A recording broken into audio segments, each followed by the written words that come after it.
Welcome to Since Rookie Season, Well, the summer before. a heated rivalry fan companion podcast where your hosts, Amanda, Lau, and Lauren, break down the episodes from the Crave Canada television series, the Game Changers novels, and various media surrounding this fan phenomenon. Today, we are looking into Game Changers, the novel.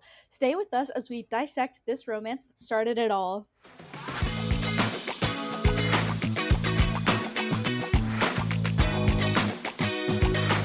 Okay, so Lauren is not here today, as you might have noticed. They are taking a well deserved week off. We miss them so dearly. We hope they're having so much fun and having a relaxing evening. Miss them terribly, but we will see them quite soon. In fact, we have a voice memo from them coming up here in a minute. But first, I wanted to remind us of our season question, which is what makes heated rivalry so addictive? Like, what is in this story and this universe and the way that it was given to us that allows for this amount of obsession and rewatching? And also, we're going to be exploring here in some of these book episodes, is the book as addictive as the series? So today we're going to just be covering the first book in the Game Changers universe, Game Changer itself, which, if you know, is the skip book basically. It is what episode 3 of the Heated Rivalry series. It is kind of what like was condensed into a nutshell, but this is the whole expanded book that we're going to be talking about. Yeah, great. So I just wanted us to do first like an overview. As you'll know, I am a literature scholar. I teach literature. So I did structure our episode today a bit as I would do if my students were studying this book. So I always like us to start with the general stuff and then we go to the particulars. So Amanda, are you aware of like the rumors around the origin of this novel? Because I know it's not like it's nothing is confirmed, and actually Rachel Reed has said that it's not quite what people are saying. But do you know something about that? Yeah, I think we might have mentioned it once before on the podcast, but you're talking about how Heated Rivalry or like the Game Changers universe kind of started as Stucky fan fiction, right? Yeah. Yeah. So apparently she said it was not it, but there seems to be a lot of evidence that it was. And this was first fan fiction. That is like the lore that we are going with. And this is gonna be great because Lauren sent us a voice memo that touches on fan fiction versus romance novels genres. And also because in a few weeks we're gonna have maybe a discussion around fan fiction as a genre as well. So Mhm. just think like keep in mind that this is becoming very common, that a lot of fan fictions are then developed into published work outside of like fan fiction websites and platforms. And whether this is true or not, it does give that vibe at first, right? Okay, so let's talk about the title. So it's Game Changers, and we did mention this when we covered episode 3 of the series, is because they are the couple that changes the game, right? This love story is what starts some sort of like revolution in this universe for hockey players that are queer. So Yeah. that's why the title is what it is. Yeah, which I feel like you don't realize that they are the game changers until Mm, later. Like once you get mm-hmm. later into the series and you start realizing that everyone is referencing them about Scott Hunter coming out and Yeah. Scott like the big moment that everyone realized. I feel like you don't realize that until later because at first you're like, "Oh, game changers like sure, yeah, whatever." You think it's overall like maybe it's the characters as a whole, but I think really it is just Scott and Kip that are I mean, and of course the rest of them are changing the narrative and are trying to change the NHL and the culture and or the major hockey whatever they're trying to change the league, but I think really the domino that starts it all is Scott and Kip. Yeah, Scott and Kip are like the queer elders of this beautiful gay Mhm. community that Ilya Rosanov starts to build. So it's like the ancient text is this couple that we're gonna talk about today, and then you have the prophet that is Ilya Rosanov going and Wait, I like this framework. because he's going everywhere and telling everyone like The gay here messiah. is yeah he's the game messiah. I love it. That's why his gaydar is so good for every single queer player except for Scott Hunter. Because Yeah. Scott Hunter is the ancient text. So that's why. Which I did see, and I want to shout it out. I've seen so many people have been like, Ilya doesn't actually have gaydar. He just catches a whiff of someone being queer, and he wants to keep them away from Shane. And so he's like, "Oh, let me set you up with this social media person. Let me set you up with this hot bartender." Like he's just getting them away from Oh, Shane, which cracks me up. So shout out to that. that's so funny. I saw another one that was like Ilya was so frustrated that he didn't clock Scott Hunter as gay that he promised himself that will never happen to him again, and that's why he now clocks everyone. That's so funny. Wait, also while we're talking about the like a religious aspect, which is an entirely separate tangent that could be a podcast on its own. I wanted to mention that I was driving, it doesn't matter why, but I was driving for 7 hours round trip this past weekend. Mm-hmm. I went to Miami and back, which I'm not telling you which direction I live for Miami, but it took me a hot minute to get to Miami. And I had this thought dawned on me as I'm just crossing this like aching nothingness, this vastness. It just dawned on me that Joshler is a Halanov variant, and I need to put this out there. I can talk about it more later, but if you know Joshler, like Tyler Joseph and Josh Dunn, I think they're a Halanov variant, and I can't expand on this, but I tweeted it. No one liked it because I have like negative Twitter followers, but shout out Everyone to the, go with follow that. Amanda on Twitter. If you could find me, I don't know if you can find me, but Joshler in like 21 Pilots has religious undertones, and that's like a whole separate discussion. But I wanted to throw that out there that if we're talking about Halanov as, or at least religion framework for game changer stuff, I wanted to throw Joshler in there. If that makes sense, it makes sense. If it doesn't, oh well. I love how we have shower thoughts and then you have driving in US highways thoughts because, yeah, you're just like there, communing with vastness. And then you Absolutely. have epiphanies of a religious nature, apparently, this time. Makes sense for Florida. Okay. Okay, so the title, very straightforward.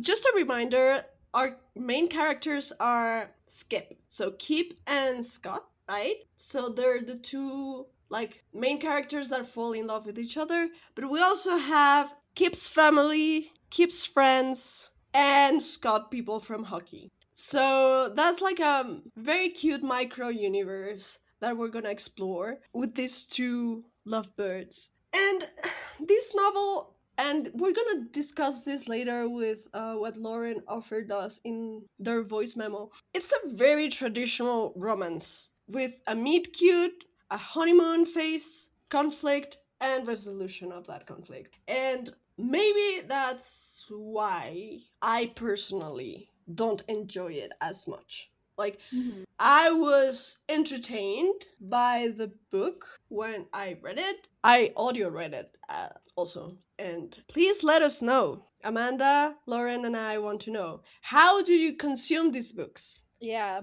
Especially if you're not in the US or Canada. How are you accessing them? How are you consuming them? In which format? Are you annoyed by weird accents and voices in audiobooks? Yeah. Yeah, that's what started this discussion. Is Lau that mentioned that she listens to the audiobook, and I was like, man, how do you put up with that narrator? Because sometimes I prefer audiobooks for like quote unquote quicker things like this, or like easier reads, Mm, like on my commutes and stuff in between podcasts. And I could not do the narrator, unfortunately. I mean, the other books just fine, but this one I couldn't do it. So I was curious how else everyone consumes them. Was this one different because of that, or was it an accessibility thing? You could only get audiobook, or could you only get a paper or e-reader?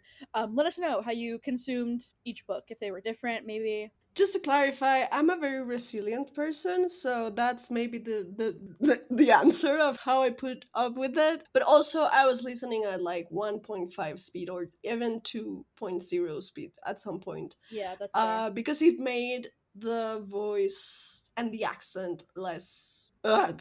Yeah, But usually I I prefer I did. paperback, but Books are very expensive in Colombia, yeah, I so, can imagine. and especially books in foreign languages. So if it's not the translation in Spanish, it's gonna be like way more expensive. So I usually have to wait for my husband to come visit, or some friend from the US to come visit if I want like a nice paperback of a book written in English. Yeah, I am curious if the Spanish version would be different, That's a great question. And I know I don't know if anyone from like my group group of friends who's listening to us has read them in Spanish. I don't think, because most of them speak English. But if any listener here is from the Hispanic universe of this planet, why did I phrase it like that? I don't know. Please let us know. Have you read the Yeah. translations? I am super interested. Maybe my students know. I'm gonna ask. Yeah, yeah. DM us or send us a voice memo with your thoughts, or email us or something. Just let us know if you read the translated version and what you think. Yeah. I'm also curious about how they translate titles specifically, because Yeah. I notice that the translation for the series in HBO sucks big time. Like Brazilians, they did great. The Portuguese translation of Heated Rivalry, the title is Rivalidade Ardiente, which makes sense. Una rivalidad ardiente in Spanish would have made sense. Someone decided that Más que Rivales, more than rivals, was the choice. And Interesting. I always hate when we miss the point when translating titles. It's something that Mhm. I teach, so it bothers me. Yeah. But yeah, I wasn't like super into this book. I didn't start with this book. I think if I had started with this book instead of the series and Heated Rivalry, the book, I would have dropped it because it's really not my thing, and I don't want to yuck anyone's yum. But I really like to be stimulated intellectually, and when books are very formulaic, I get bored easily. So it's not that I don't love the characters. I was just like, I know exactly what's gonna happen in the next few pages, and that is not Yeah, it's very most entertaining. predictable. Yeah, I think it gets better with the other books that I've Absolutely. read. Yeah. Yeah, yeah. And about the order of the books, I think it's really interesting to people who read out of order because I feel like you kind of can do that. And sure, you might miss out on some things, or you might pick up on other things, or it might be like cool foreshadowing. I think it's really interesting. Kaylee, as we've mentioned before, she was one of the first people that I knew of that had read all of the books. And so I kept Yeah. asking, like, wait, what did you read them in? What do you recommend? Like, do you have suggestions? And I ended up reading them just all in order, which, worked out great because the timeline more or less matches up. Though I do think starting with Heated Rivalry straight to Long Game also works, or Heated Rival book ending with Heated Rivalry and Long Game also works out. But I feel like when you get into the book 6 and 7 or 5 and 6, when you get into towards the end, like the Long Game and the one before it, when you get into those, I feel like it's more important to have all of that context leading up to it, because then also you have the Kingfisher as a hub and this little collection of queer Mm, people that have mm-hmm. gathered. But I do think that this one, to newer people, if they're a bit more skeptical, I think they can throw it in a bit Mm. later. And they well, also, but we did say that these are the game changers, so it might be important to start here. I think it also depends on the show. I I think if I people followed Kaylee, and Kaylee told me to start with Rivalry and then go back to Game Changers as like the spin-off, hmm, a bit like Jacob Journey. And I think Jacob Journey is a genius for doing it the yeah, way he did it. And it does work. for Like, sure. right. It might spoil the whole Yeah. kiss after the Stanley Cup win. But as I've said before, spoilers mean nothing to me. I'm an anxious person. I like to know what's gonna happen. So I just did that, and I'm glad. I was just checking on my story graph. Amanda, do you remember how you rated this book? I am really bad at keeping up with my story graph and reading and rating books. Like I will log that I've read books and I don't super rate, because also depending on the day I might feel more strongly about it, or I think like the second half is better than the first half, and it's hard for me to rate stuff. I would say, I was thinking about it because I saw it in our notes, I would say somewhere between a 3.5 to 4 for sure. Like I'm usually really fantasy at heart. Like some of the only reason I can keep up with romance is if it has like that fantasy aspect. Like you were saying, I get Mm, bored. Like I okay. want something else to like attach to or keep myself stimulated with, or like another element to throw in there. And so for me, when Yeah. it's just like normal world stuff, I can get a little lost. And then also, as you were saying, it's a bit predictive, but I thought it was still compelling. I thought it was still interesting and fun. And I knew that it was going to trigger this whole thing with the rest of the characters, and I wanted to see how that Mm. unfolded and the rest of the challenges they faced. But Scott and Kip as two cis gay men, I was like, and white, I was like, I can I would prefer like something different than two white gay men, you know?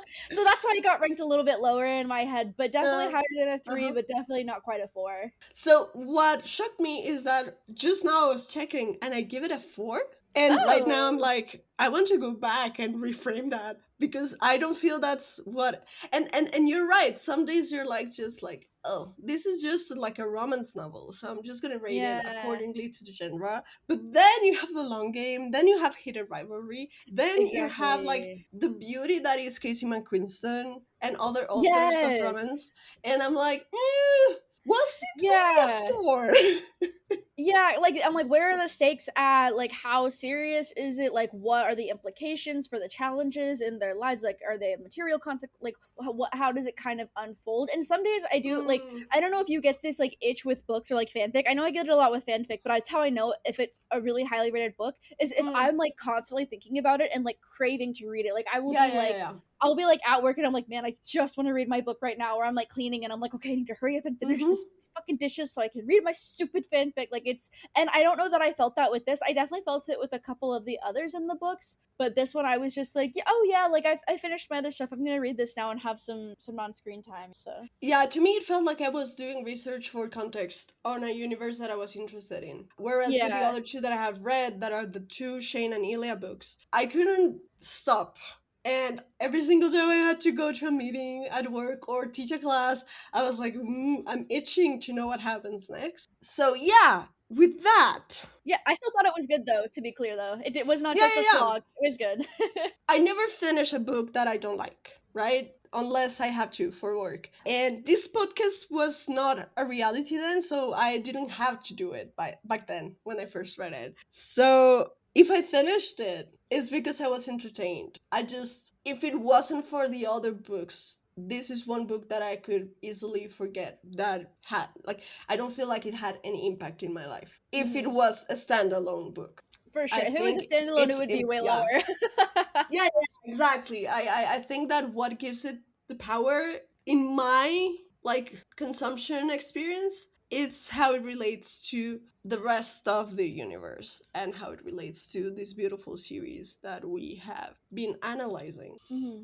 With that, I got us like Amanda and I worked on this chart that we have here, and it's a chart of similarities and differences. And we want to like go through the idea of adaptation, how you adapt this book, especially for a series that is focusing mostly in another couple and is not like this skip series is the Holanov series, but has skip because they're the game changers. But before that, we are gonna listen to what our beautiful absent third person sent. So we have a voice memo that they crafted for us very generously, and we're gonna listen to it, and then Amanda and I are gonna give you our own thoughts.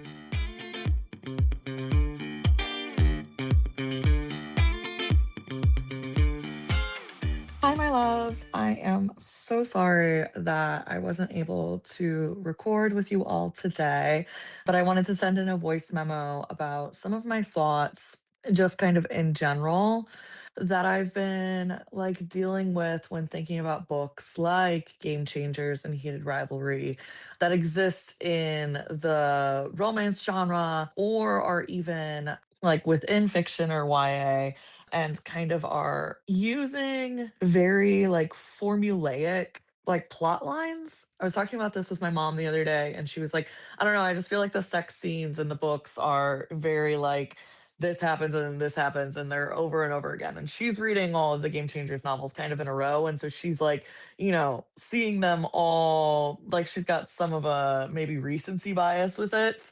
But I think she's, pretty like I think she's kind of spot on with some of this because something that I've been, thinking about as a reader and as an academic is the way that book talk is like not creating like intellectual readers. Like I feel like book talk is doing more harm than good and that we are no longer creating art that is like substantial and challenges our thinking and makes us better intellectuals. And like I have read so many hockey romance novels myself. And so like after a while I would just like see the same things kind of over and over again. And a lot of like authors in the romance genre are even adopting like fan fiction conventions. And so I guess kind of my question or my thought percolation is like, do you see this in the books that you read? Do you see this in Game Changers? Do you see kind of these like very formulaic like plot lines harming like intellectualism around books? And do you see platforms like BookTok as being more harm than good? Like, do you think that the like drive to have book hauls and like big consumerist bookshelves full of different titles as something that is harmful for our society? Do you see these like plot lines that don't really challenge us as readers to be harmful? Or do you see them as kind of a convention of the romance genre and something that we shouldn't delve into? Yeah, I think those are kind of all of my thoughts. There are some really great YouTube video essays on this that I will link in the show notes. I'm thinking about this especially since like Rachel Reed's Game Changers novel, like she used fans in some way, shape, or form to help her like write and publish the book. Supposedly she had written Stucky fan fiction. Um, maybe this is an AU, maybe it is not. I've seen conflicting information on social media and on the internet about this, but like fan fiction, and this is something we'll talk about, I'm sure, in the future, has very different conventions than normal books do, especially when you think about like how fan fiction is set up with tags and warnings. And fan fiction is set to riff on like the content that is already created, the canon that has already been created. And so it makes sense that fan fiction can in some ways be a little formulaic because you're taking these characters that you know and love and just putting them into a coffee shop AU or into a college AU. But then when you encounter romance novels that are basically fan fiction that just replace characters or whatever and really have like no like substance, and even sometimes the smut really has no substance and it's just very formulaic, like what do we do with this? And this is not to like say that fan fiction is bad or anything. Like I have read fan fiction that's changed my life. Clearly, we've talked about it on this podcast before. But I'm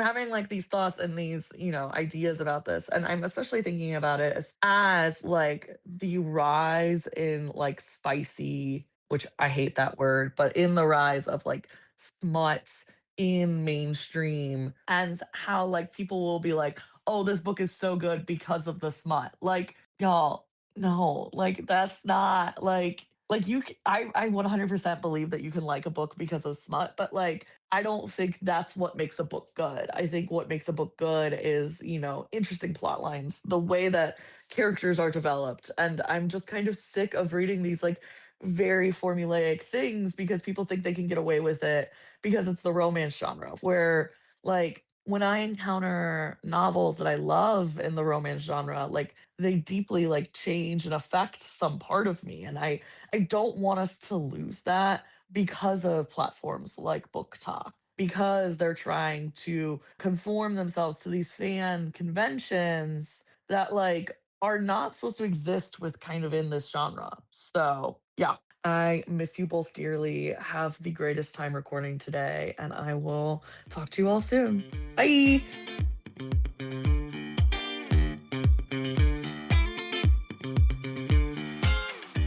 First of all, thank you so much for sending that in, Lauren. We miss you so much. We are having the greatest time recording without you, but of course, there's a piece of us missing. We are having so much fun without you.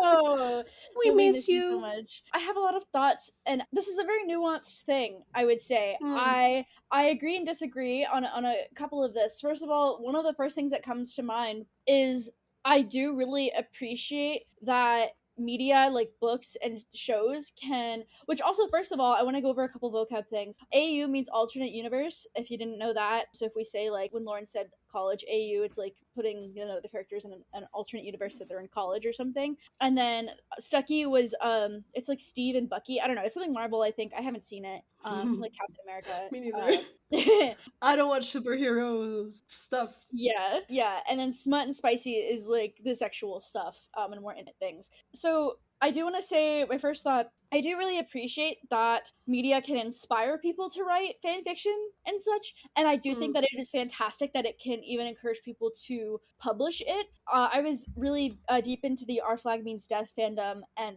the social media alternate universes, or SMAUs. I was really into that scene. I was in a Discord for it that had like hundreds and hundreds of fics that were updating all the time, and I followed a few of them. And there was this my favorite author, which now they're doing art for some heated rivalry stuff, and I'm like, hey, Ayo, Loki. I don't know if they're writing stuff, but all that was to say that this AU was nuts. So Our Flag Means Death. I won't get into the nitty gritty. It was like pirates, 1700s. This AU put them in like the 1970s to 80s, and then they like broke up when one of them like got married to a woman, and then they reconnected later on in the 2010s. And so it was a very different universe. It was a very different AU, like almost to the point that like it was its own separate story. It was just using some of the like hints and nods to the show that we loved. And I believe, I don't know if they ever pursued it, but the word on the street was that they were going to try to get that published as like a real story, not with the social media aspect, but with flesh it out more, essentially. And for me, I was like, wow, it is so awesome that something like that can help someone inspire this story, this completely separate story. It's not even just a coffee shop AU. It is like a fully separate, like different plot lines, and you know the characters are developed a bit differently. It's kind of canon compliant in that it was the characters behaved in somewhat of a similar way, but other than that, there was almost no reference to the canon, and so that I found to be really, really cool and inspirational. But when people are just like making fanfic and then like search and replacing the characters' names with like a different name, I find that to be a bit kind of like what Lauren's saying, where it's like formulaic and not fully like it doesn't feel inspired, you know, when it's like it feels like I'm reading fan fiction and I know how it's gonna end. Like, yes, I think it's great that you can understand these characters so well to know, like, because I wanted to write fan fiction when I was way younger. I was like a young teen at like 12 or 13, but it was hard for me to come up with my own stories. Now if you ask me how a character would like, and I'm really good with the Percy Jackson universe, obviously. But like, if you ask me like how Percy and Annabeth would feel about XYZ, I would absolutely be able to concoct something for you that I think would fit in that canon. But I think trying to publish something off of that feels a bit inauthentic. And I think the rise of media like BookTok or like Stan Twitter or these fandom spaces, I think it is good to incorporate people and like have it influence them and bring on new people, like an influx of people in a certain way. But I do think there can be a lack of critical thinking skills, and it brings in a lot of like quote unquote normies where it's babies first fandom, like they don't really know the etiquette or the rules and they don't understand. And I do like that they want to explore fan fiction because I think that it is great, but I have seen some of the such toxic sides of that where they get like real people involved, where they cross boundaries, and I think it can become a problem, and they just don't have that literacy awareness or like perception of how weird or toxic or too forward they can be. And so this definitely happened a bit over the pandemic. I think that is a big influence because my experience in fandom before the pandemic was it was vastly different to this. Like it was confined to Tumblr, or like you had to work very hard to get it onto your algorithm. And then of course algorithms changed, especially in spaces like Twitter. And then we had the like new one with Blue Sky, and then Threads, which is it's a very different culture and sphere. I would say like what Lauren experiences on Threads is very different than my experience on Twitter, and that could be personal algorithms, but also just cultural shifts across platforms. Which, so of course TikTok, you know, people were on it for hours and hours and hours a day. That's going to lead them to different places they hadn't explored yet. It's going to lead them to new medias. And so I think that it's great to add people to this, to give them, I think the best thing for anyone is to learn and to be educated. That is how we are empathetic and sympathetic to other people's struggles. It's how we are aware of marginalized people. Even looking at Holanov with like mental illness and immigration and different stuff like that, I think is really interesting and like a queer struggle. And yet I still think people are stupid and don't understand, like they don't understand that's the takeaway. Like Lauren was saying, they're kind of in it for the smut, and I think if you're only in it for the smut, just go read erotica, like to get out of there. I think smut and whatever spiciness, however you want to frame it, I think should be used to drive the characters and drive the plot, and shouldn't just be there for whatever. I mean, if you want it to be, I guess it can be, but I think, in my opinion, it's best served in purpose of the plot. And we get that with Holinov, of like that, like we didn't even kiss, like that kind of intimacy drives their character development and drives a bit of the plot. And that's why it's relevant, and it's not just there for the spice. I think if you take out the spiciness or take out the smut, see how that impacts the plot, impacts the characters, and vice versa. If there isn't any, try to put it in. What would it impact? I think those are some of my thoughts. I think they were a bit jumbled, but yeah, I think BookTok and related spheres can be both beneficial and harmful, but also people can get published. That doesn't mean they're good. Oh, I did see, this is relevant. I don't know if y'all saw that scandal that was on BookTok. Someone put their book on the TikTok shop, and that's a whole separate conversation about the TikTok shop, but it could be rated before people received a copy, so like they could like rate and review whatever book, and people were rating books they hadn't received yet, so they were rating it 5 stars and being like, oh my god, I'm so excited to read this. And then once they read it, it was bad, and they're like, you can't undo that, kind of. And it was a whole scandal where this person, I don't even remember all of the details, I just remember that happened, of like someone got a bunch of positive reviews because they were a great content creator and they were a great TikToker. That does not correlate to being a good writer. And so someone can be a good writer, but they're not necessarily inclusive of each other. And I think that that's a relevant conversation here, is that you can market a book really well and you can try to talk about it a certain way, but that doesn't make the content of the book good. And so I think fandom spaces are important to have for culture and community. And also we don't need to police, but we need to recognize and be aware, and maybe politely guide people when they are either pushing boundaries or just not reading. I saw someone, it was about Bridgerton, but it's a related idea. Someone was saying, which this is a Bridgerton season 4 part 2 spoilers. I know this comes out a couple weeks after, but skip ahead 15 seconds or 30 seconds if you don't want spoilers for Bridgerton season 4 part 2. Benedict tells Sophie that he's bisexual, or he like says like, I've been with men as well in intimate ways. And I saw someone on Twitter who was like, Benedict doesn't tell Sophie that he's bi, and all of the replies were like, did you fucking watch it? He literally does. Like, were you scrolling? Were you even in the room when it played? People are not paying attention. Yeah, and so I think that's relevant in some of these fandom spaces, is like, you need to be intentional about writing, you need to be intentional about what you are consuming. And so these fandom spaces, like I said, they're so important, but if you're not paying attention or you don't have media literacy skills, it's not necessarily a place for you, because things are gonna go awry. You're gonna start fights, and it's gonna be so confusing, because yeah, that could have been a shit stir, just being like, oh, he didn't say that, when like, bro, did you even watch it? He literally said that verbatim, that he had been with men. So I think there's stuff like that involved as well, where people are stupid. But I want to still include them in media. I'll sit there and explain it to you. I'll point that's part of what this podcast is here, wait, I noticed this thing. Can I show you this cool thing about these characters we both love? And that's how I feel about it. Lauren, I know, can get a bit more, I don't want to say violent. Lauren can get more confrontational with some of the stuff about like, did you even see it, bro?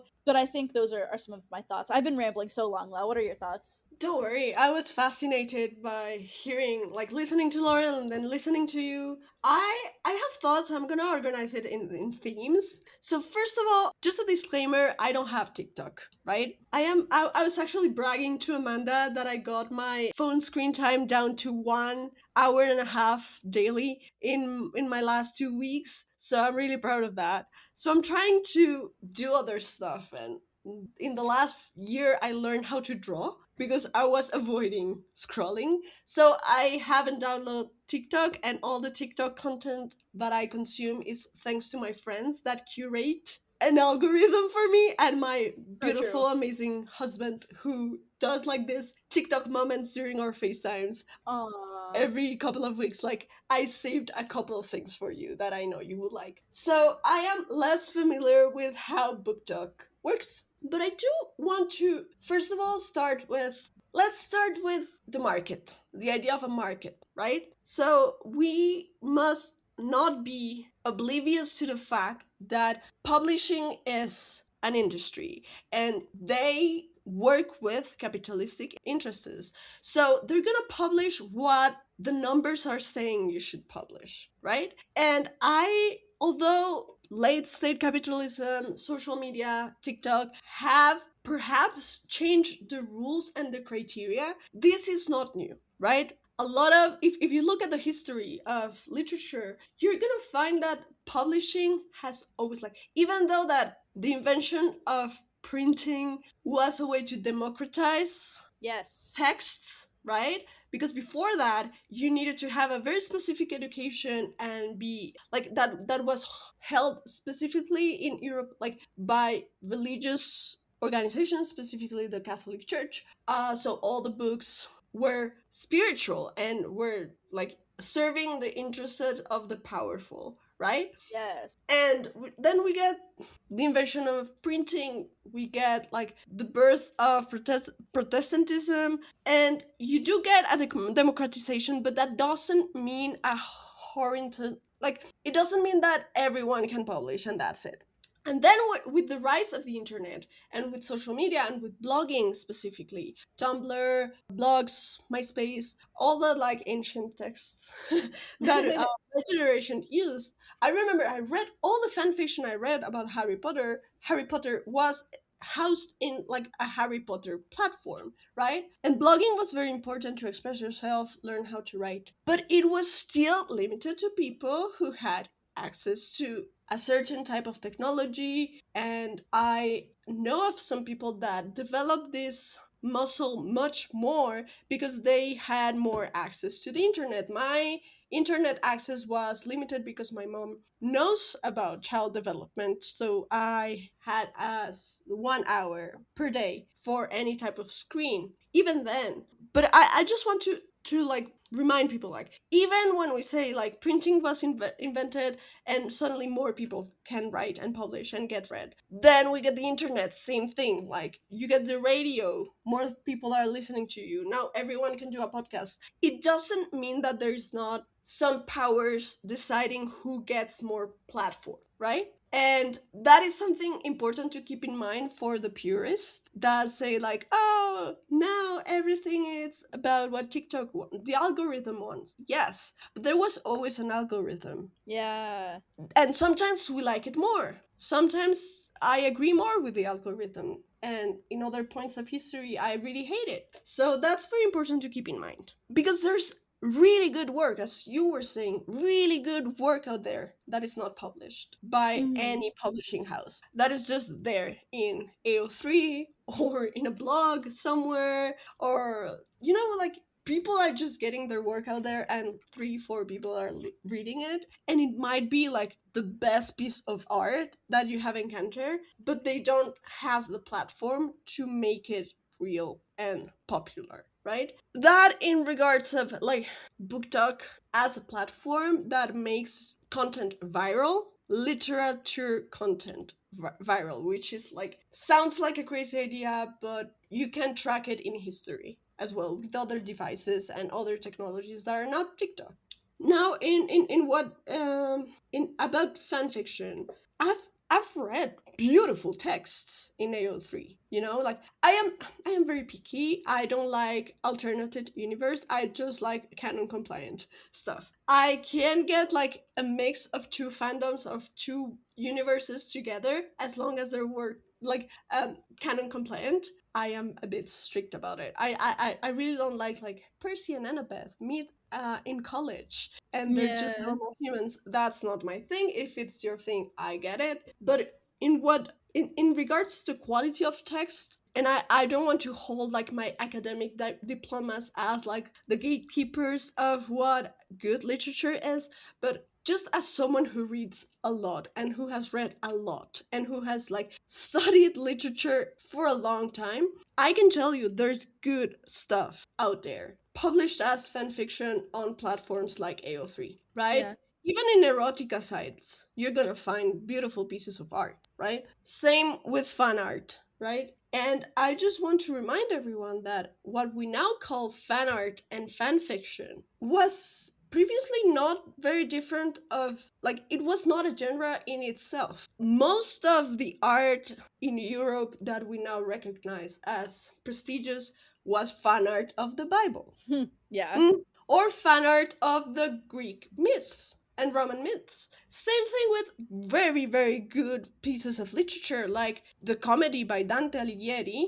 A lot of my students like to joke, and I understand why, that it is fan fiction of the Bible. And it makes sense to me. And if you look at the comedy of Dante and you compare it to a lot of fan fiction work out there, you're gonna see similar mechanisms of like you're bringing famous people or or characters from important books to your universe. You're taking like the logics of that universe, but you're and it feels it's a self-insertion text where the author is the main character and his friends are there, but also famous people. So it's read it, it's magnificent. But don't like I just want people to remember that we as humans have been doing fan fiction and fan art forever. Like we have been doing this because it's in our nature to tell stories, right? And to Mm. make sense of life, we make stories. And that might sometimes draw from existing work. There is nothing original, and like originality was never the point. If you look at medieval texts in Europe and the Middle East, you're gonna see a lot of repetition in different works. You're gonna find the same stories a bit different. Maybe it's a different animal. Maybe the ending is different, and it's fascinating as a phenomenon. So to discard fan fiction just because it's fan fiction, that is something I would not support. And I've seen a lot of people do it. So I just wanted to like, I'm doing a lot of disclaimers here. Now, the formulaic part. I fully like I started this episode saying like this follows a very traditional structure. And I think that a lot of genres in literature are very formulaic. If you look at the thriller, you kind of know what the structure must be, right? If you look at epic poems, you kind of like knew what people needed to do for it to be like a successful epic poem, right? Formulas are not bad in themselves. What really bores me is, to me, a good text is like a item of clothing that is not showing the stitches. I don't want to know what you're doing there. I want to be so convinced by your work that I don't see the formula, even though I know it exists, right? And sometimes we're drawn to rom-coms and we're drawn to romance novels and we're drawn to thrillers because we know what's going to happen, and it gives us comfort to enter something that is familiar to us. And that's completely valid. Now, do I think that some authors do it better? Of course. And there's like, I don't read a lot of romance novels because I get bored. I get bored because I know what is going to happen at a level that it's not stimulating anymore. But if I am very anxious, I'm probably gonna just start a romance novel because I don't want anything to change around me and I want to be in control. But you do have authors like we were talking about Casey McQuiston, and they and I know everyone knows about Red, White, and Royal Blue, and I do like that book. But I think One Last Stop and The Pairing are the two most beautiful love stories I've read in that genre, you know? Like, and Red, White, and Royal Blue was just like the gateway for me to this other work. And I think that they respect the formula, they know the formula, they know that you need a happy ending, but they play with you to the point that you have no idea how they're gonna get all the steps checked. Like, you are kept on your toes. You have no idea what's gonna happen, what the conflict is gonna be, because they don't use like the traditional, very overused formulas on how to respect the structure.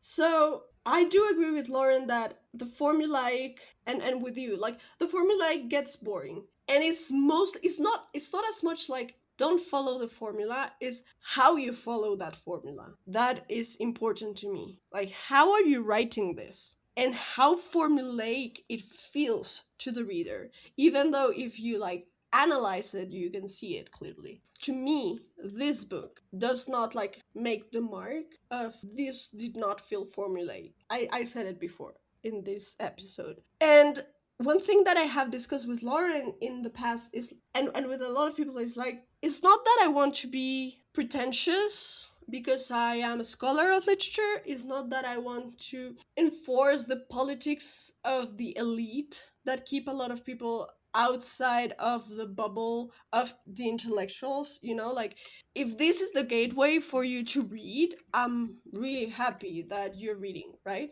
If this is what you read, you're reading. For me, that it's already like a step. But I do want us to ask ourselves that question of who benefits from me not being challenged intellectually when I read a book? Who benefits from formulas that are not challenged or play with creatively? What happens when my brain is not stimulated? Which is something I tell my students all the time. Like, if you stay in a comfort zone all the time with what you consume, who is benefiting from that? And I just want to, like, more than say like what is wrong and what is right, I just want to put that out there. Like, there is someone benefiting from us being able to produce text and art in a very easy, quick, and industrial way. So, who is that person? And do we want to play that game? Besides that, if this is your genre, there's peak literature in romance. I won't say that that isn't the case. So I do think there's a lot of nuance and there's a lot of space for discussion regarding this. And I really appreciate what Lauren is bringing to the table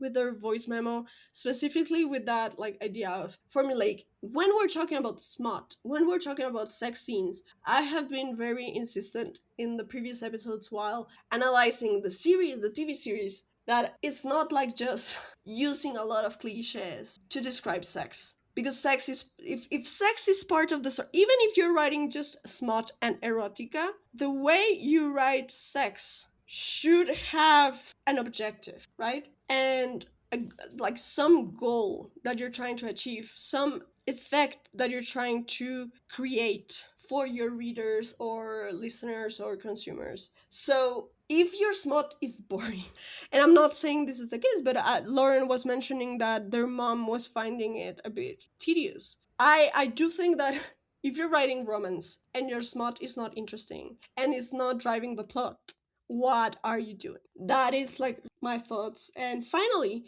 around like you were talking about like fan fiction getting published, we have like one of the biggest examples of this is 50 Shades of Grey. Oh my gosh, the historical domino. Yeah, the fan fiction of Twilight. So, Which Twilight started off as MCR, My Chemical Romance fan uh-huh. fiction as well. So it's fan Mhm. fiction of fan fiction that got published, which is hilarious to me. Which it started with 9/11, which is less hilarious, but Yeah, it's really funny how texts are born every single time. That formula, like fan fiction of fan fiction, that could have given us like great works of literature, and it gave us Twilight and 50 Shades. Sorry if you like those. I just don't support abuse. And it I've really heard that bothers me. Twilight's good. I have not read Twilight. I've heard it's good. I heard Okay, the movie dialogue was just bad. I was a teenager when it came out, and I was like, Okay, so you know. I was part of the fandom for like 3 months. And then it died. Like, then I was like, my way to know if a book was good was to read it to my brother afterwards, and if I could reread it and not be killed by boredom, then it was good. So I don't support Harry Potter, okay? I have come a long way, and I don't support turfs, and I do think that Harry Potter is a very problematic text in many ways, but it was entertaining, and I read it to my brother and we had a fun time. But then I was like, I'm gonna read you Twilight. And he fell asleep. And I was Oh. bored. And I was like, now that I revisit this that I read 6 months ago, it's not that good. Yeah. And I didn't have like the framework that I have now to think about abusive relationships and stalking and a lot of stuff. And I do blame Twilight for one of my teenage relationships that didn't go that well. Yeah.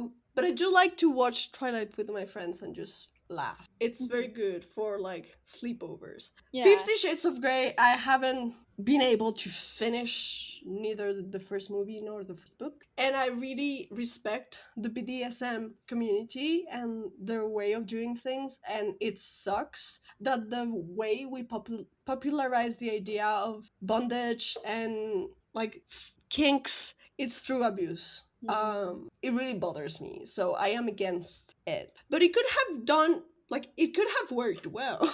Yeah. It's not the fact that it's a fan fiction from a fan fiction that makes it bad. It's who is writing this stuff and what are their like moral compasses around relationships. That's what's bothering me. Yeah. So yeah, I rambled a lot as well. So That's okay. That's okay. But I did want to add that if I didn't make it clear, and especially from what Lau was saying, like, I think reading and finding texts to consume that you enjoy that do help you think or do help you see new perspectives, I think that can lead to resistance and revolution. I think mhm. education and reading is one of the top ways to bring down fascism and our oppressors, like absolutely without a doubt. Like if you look at like 1984 Fahrenheit 451, like as cliche as those might be and as how much we kind of laugh at them now post high school, I do think there is something to be said They're very about, good.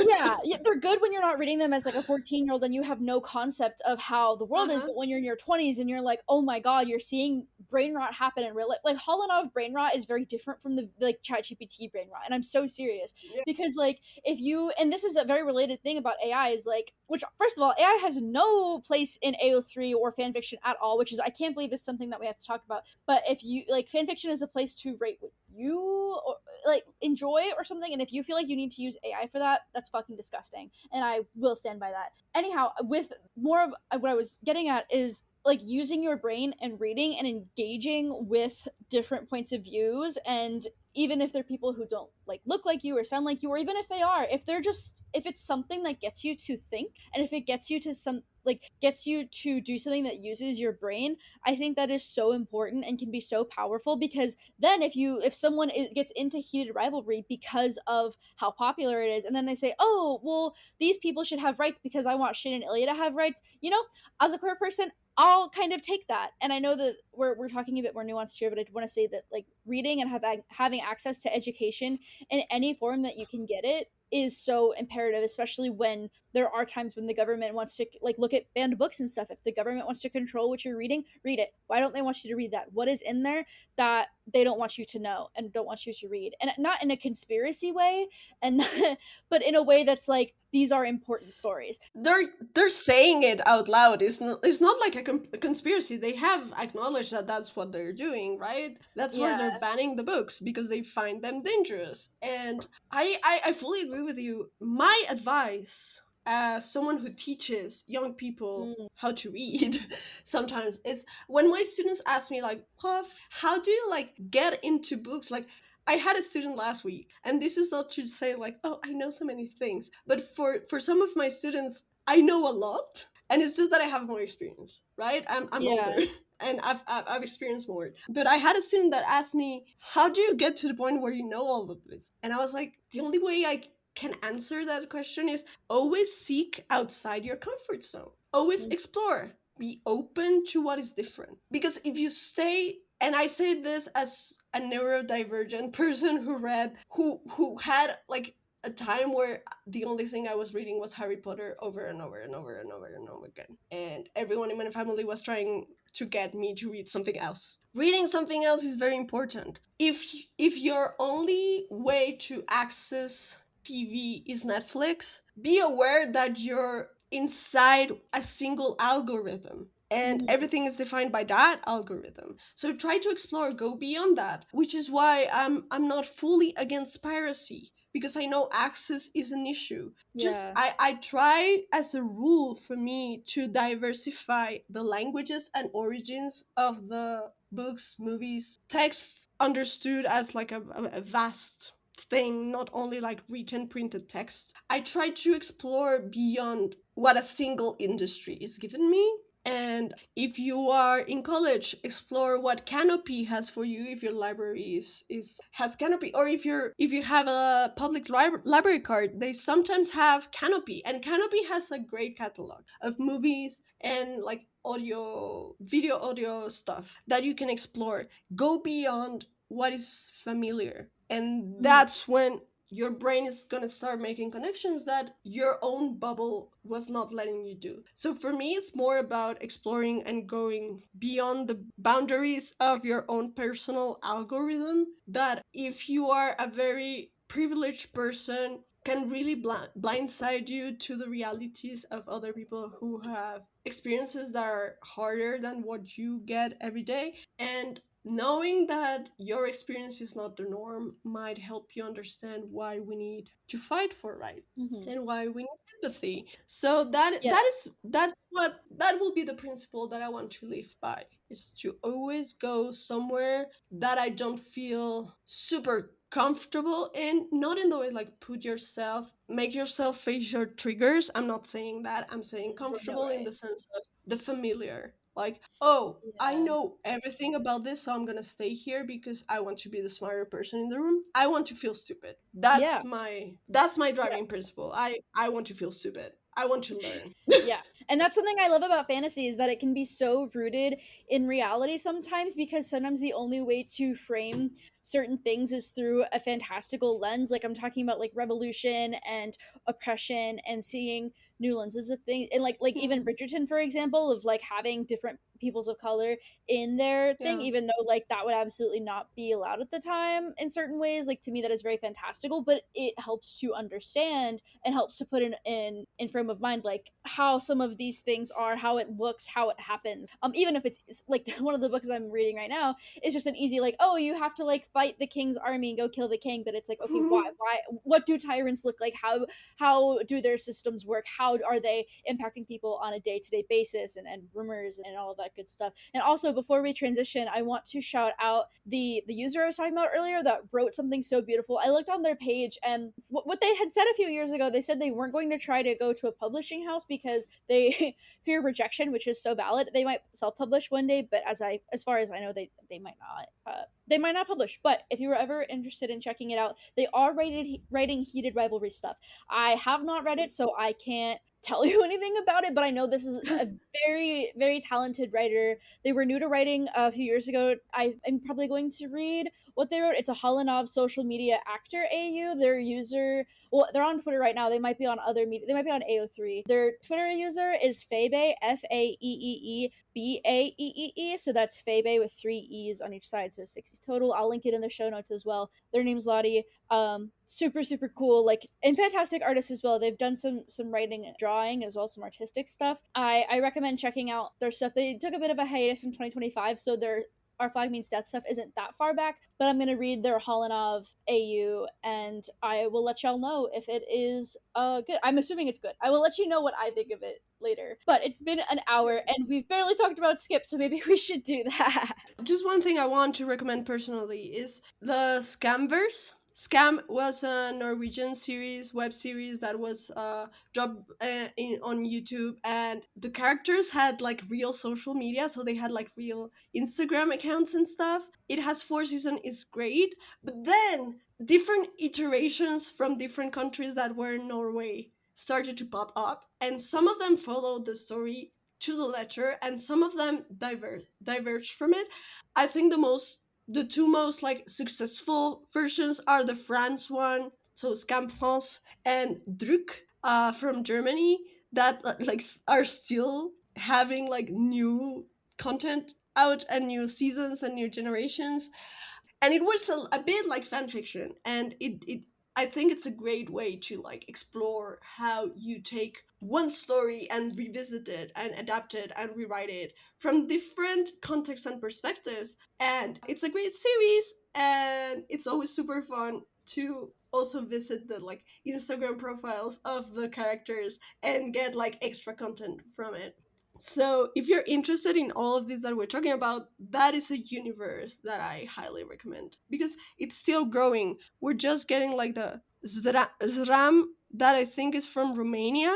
I don't remember because I haven't watched it. And they have like beautiful queer characters, and it's just a beautiful work of art in most of its iterations. So yeah, Very awesome. And we will link that in our show notes, or at least yeah, references to it, or like places you can find it. exactly. So Lau built this beautiful table for us in our notes for the episode that we're going over. Maybe it's divided into items TV show and book. So just different frames of reference between like certain characters or the timeline or certain family differences. So maybe we should go down the line by item and then talk about the differences between TV show and book. Yeah, sure. So the first item of the table is timeline. We have talked about how the timeline for Skip in the show is like a big wobbly. We have no idea. I put here impossible to understand and longer. So in the show, the Skip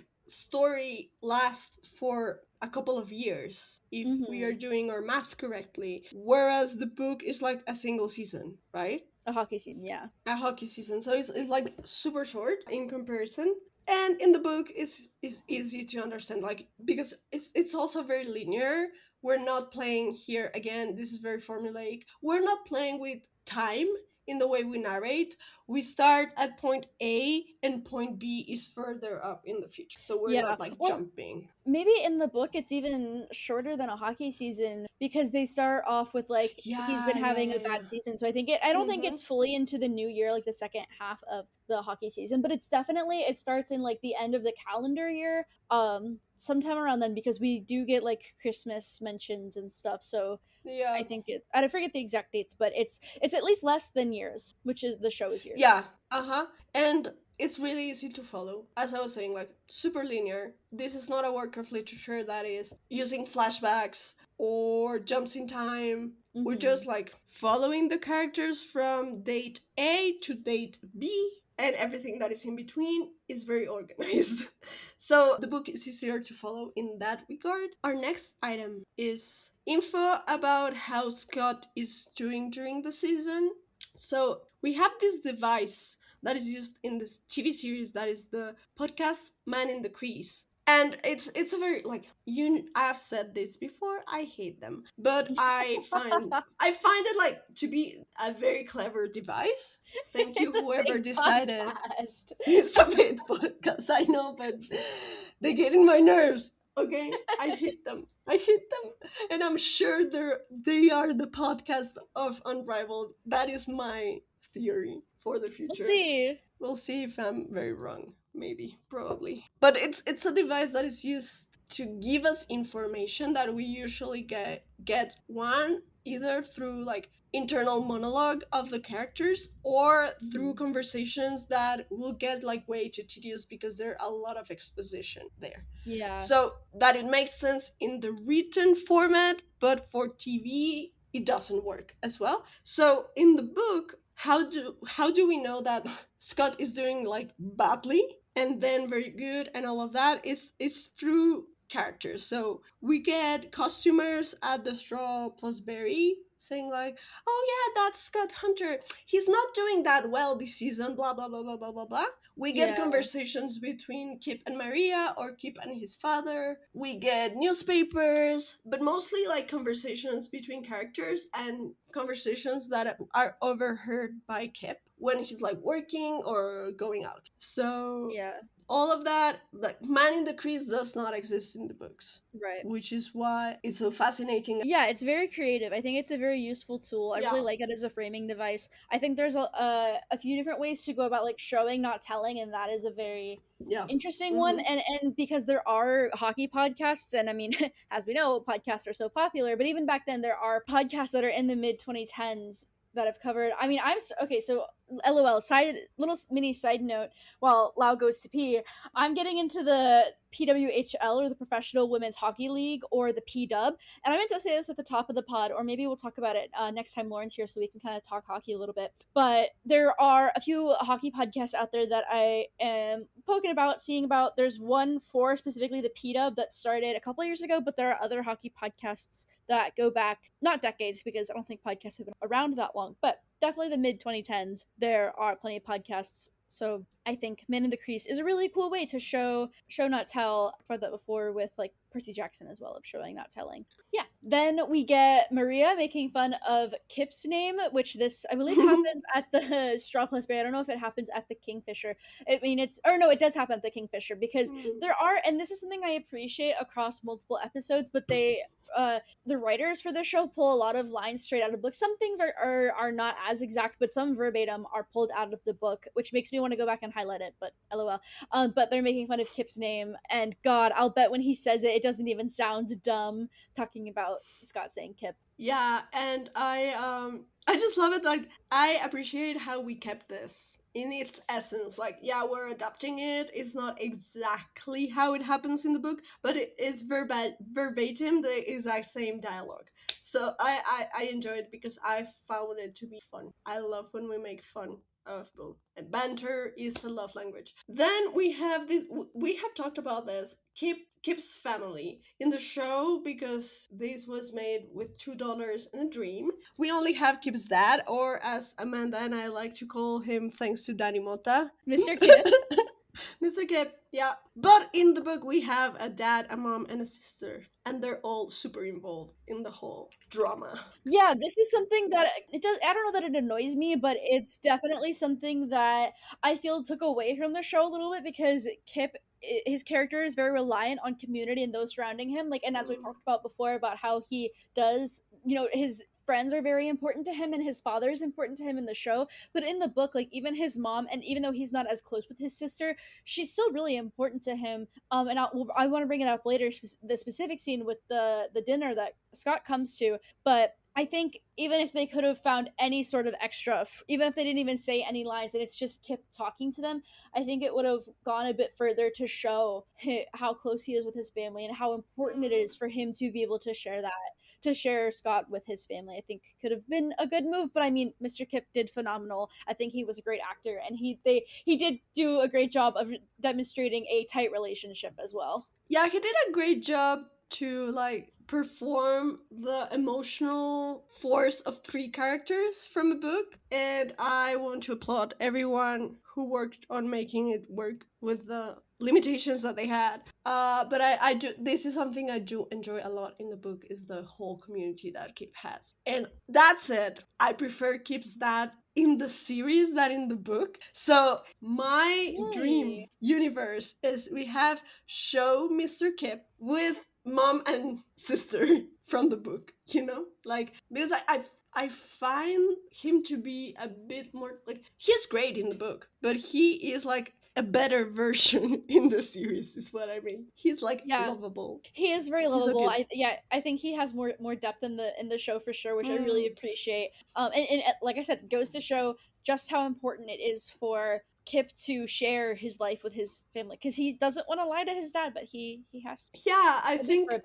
even if we did lose the size of the community, we do still get the importance of family for good. So I think that was done cleverly, because it was a challenge when you have to reduce a family from 4 members to two. And you still want to say, like, family is very important for this. Then this is something you have talked about, Amanda. We get a different professional discipline for Kip. Yeah, absolutely. Yeah, in the show it's art history, but in the book it's just history. And I again, I won't belabor the point from before, but I do think that this was them putting a bit more of Kyle, who we do get Mm-hmm. in the show. We do get him in the show, but we may or may not get him as a more fleshed out character later with his story, which I would be curious what they would change then. In the book, it was a point for him and Kyle to get along, which we'll talk about Kyle here in a minute as well. It was a point for Kyle and Kip to get along, about Kip being into history and Kyle being into art history, so they were like similar Mm. in that way. So I don't know understand the point of this change from the book to the show. Maybe it was so that way they could go to the art gallery together and have that scene instead, or maybe it's just something that's not history. But I did love that in the book, I think it's part of the epilogue maybe, that they go around traveling to different countries, and able to be together as a couple publicly, and Kip's able to travel and see all of these like ancient places and is able to tell Scott about it. So this was a part from the book that I was like, oh, these are distinct disciplines, and you don't just get to Mm-hmm. mix them up. But as we've said before, Jacob Tierney doesn't do anything as an accident or without purpose, so I'm sure that there's something that'll be explored in the future with it. But to me, I was a bit like, huh, I wonder what that change is about. Yeah, I agree with you that it seems to be in order to be like to give some sort of Easter eggs for Kyle fans who are not getting a more fleshed out Kyle, but at least they're getting a character that is into art history and they feel seen and it's like wink wink, we are not forgetting about that. Next item in our list is is skip first date after this event where Kip is being a server and Scott is like a guest. In the show, Scott waits for Kip in a dark alley on his suit, and they try to go to this Mexican restaurant, but they see it's packed. So Scott says like, "Let's do takeout or like order in my place," and that's how they end at his apartment. In the book, we go slower. So Scott, while Kip is finishing his shift, Scott goes to a bodega because apparently bodegas are the main like shopping place for these characters. Like they're buying everything in bodegas, from socks to yeah. Anyway, he gets a change of clothes and he gets like what I like to call like famous people incognito Mm-hmm. outfit. So like the cap and glasses and a hoodie, you know. And they go to this burger place. They eat, and while they're eating, Scott suggests that they go to his. Yeah. So then they go to his apartment. But they do eat before. And the issue of being recognized is solved by Scott getting his outfit that brings him like the power of invisibility, and we don't have that on the show because we need to Yeah. move quicker because we only have one episode to explore. So Yeah. Yeah, I agree. This was definitely done for speed for them to change the pace to instead of just a whole scene of them eating and like chit chatting, because I do believe they made some small talk in the book during that scene. They just go right to the okay now, which I do wish they ate, because low key that was like a long thing and Kip just worked a long shift and should get I to was eat, hungry but for him. I yeah. was so hungry for this man. I also think it was to highlight, and we're gonna get to this item later, but I'm gonna just announce it. We're gonna highlight the source of conflict. And in the show, it is very focused on Scott not wanting to be seen and recognized in a date with a man because he's in the closet. And in the book, he's more chill about it when he feels like he can be invisible. And in the show, we have limited time, so we need to make this more acute and urgent. And if we had like Scott being like, okay, we can go to a restaurant, then it wouldn't make sense what happens after, I guess. Yeah.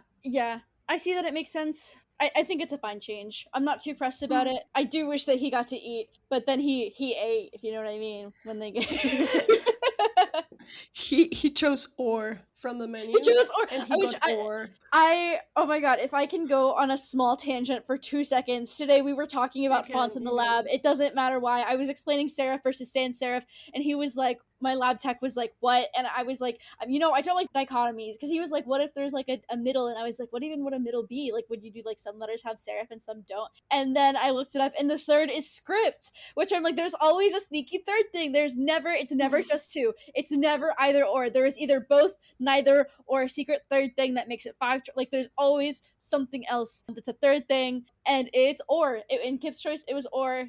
Today for me, it was not serif or sans serif, it was script, although I am a serif kind of guy. I do love a good serif font, but whatever, that's a discussion for another Yeah, I agree with you. time. I love that line in the show. I was like, okay, I'm gonna Same. just ignore the fact that this man is starving and Yeah. let's move into sex, which is a perfect segue for our next item. Mm-hmm. That is the first time having sex, and this actually bothers me, and I really need to understand Really? because I admire Jacob Tierney as like he's a genius of adaptation, in my Mm-hmm. opinion. But I to me it was so powerful to have the narrative, like the horizon of expectation that everyone has about who tops and who bottoms, flipped in this first sex scene. Mm. And the book has keep top this first Mm. encounter. Then we realize that they're both verse and they like switch it Right. up depending, and that also gives you a lot of information about what is going on in the relationship and in their like own emotional realities. In the show, Scott tops, and even though we do get a hint later on that they do switch it up eventually, it does follow the narrative of the strong hockey player, famous man tops and the queer out of the closet into art history boy is the bottom, you know? Mhm. Even though afterwards we do get like once Kip saying to Scott, "Can I fuck you?" But in the book, Kip is like mesmerized by the fact that Scott fucking Hunter, a hockey player, is asking him, Kip, the smoothie barista, to fuck him. And Yeah. he himself is surprised because he wasn't expecting that, because we all have this internalized idea of top equating to macho identity and masculinity, and bottoming being a more feminized activity, you know? Right. So to me, it's a shame, and I don't understand why. Why are we doing that? Like, why aren't we like? I don't. I have thought about it more than I would want to confess, and I still don't see why. But I am completely open to be schooled on why. So anyone who has a theory, hit me up and explain to me why is Skip not the top in this first encounter, because it really bothers me. I mean, I think it might be because we're at Scott's place and Scott's the one kind of initiating where they go to eat and they're like, "Oh, it's busy," and Scott's the one that's like, "You want to get out of here?" And then they're at his place and he's like, "Do you want a tour?" Or very much implying what or is, and so that's kind of why I think that happens. But no, absolutely, I think it kind of plays into the macho thing, which then Scott later is like, "Can I fuck you?" He like picks him up when he's like making the or like whatever, the whole "can I fuck you" thing. Yeah, and even if it's not the macho thing with what you're saying, I'm like, why do we assume? And I know why. Media is why. Yeah, And gender norms are why. But why do we assume that the person initiating is top? that's true. That is very true. You know, because we have bossy bottoms. Shane Hollander. We have bossy bottoms.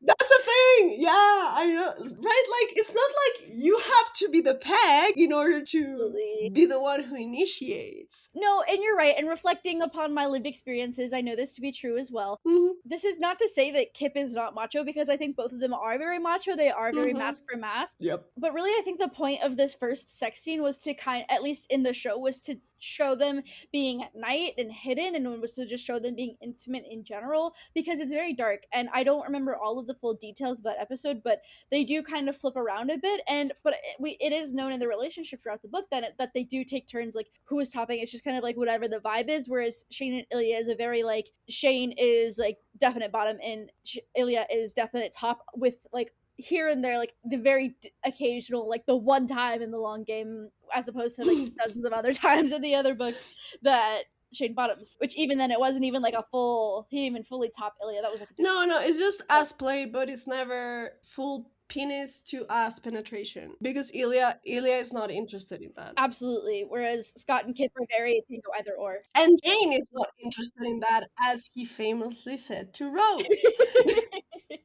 Exactly, and we know that Scott and Kip don't align in that way at all. With it, with Mm. that, they would rather do either or both or whatever. So I would love to know if people do have other theories about this as well. But to me, I think it was Yeah, me just too. a way to demonstrate their intimacy as well. And then, do you want to tell us about the root of conflict between these two? Yeah, so we got Anna's fan mail when we covered episode 3, and she covered this a bit because she was comparing the book to the show. The main conflict here in the show is Scott is in the closet, Kip is out, and Scott being in the closet is isolating Kip, and that's not cool.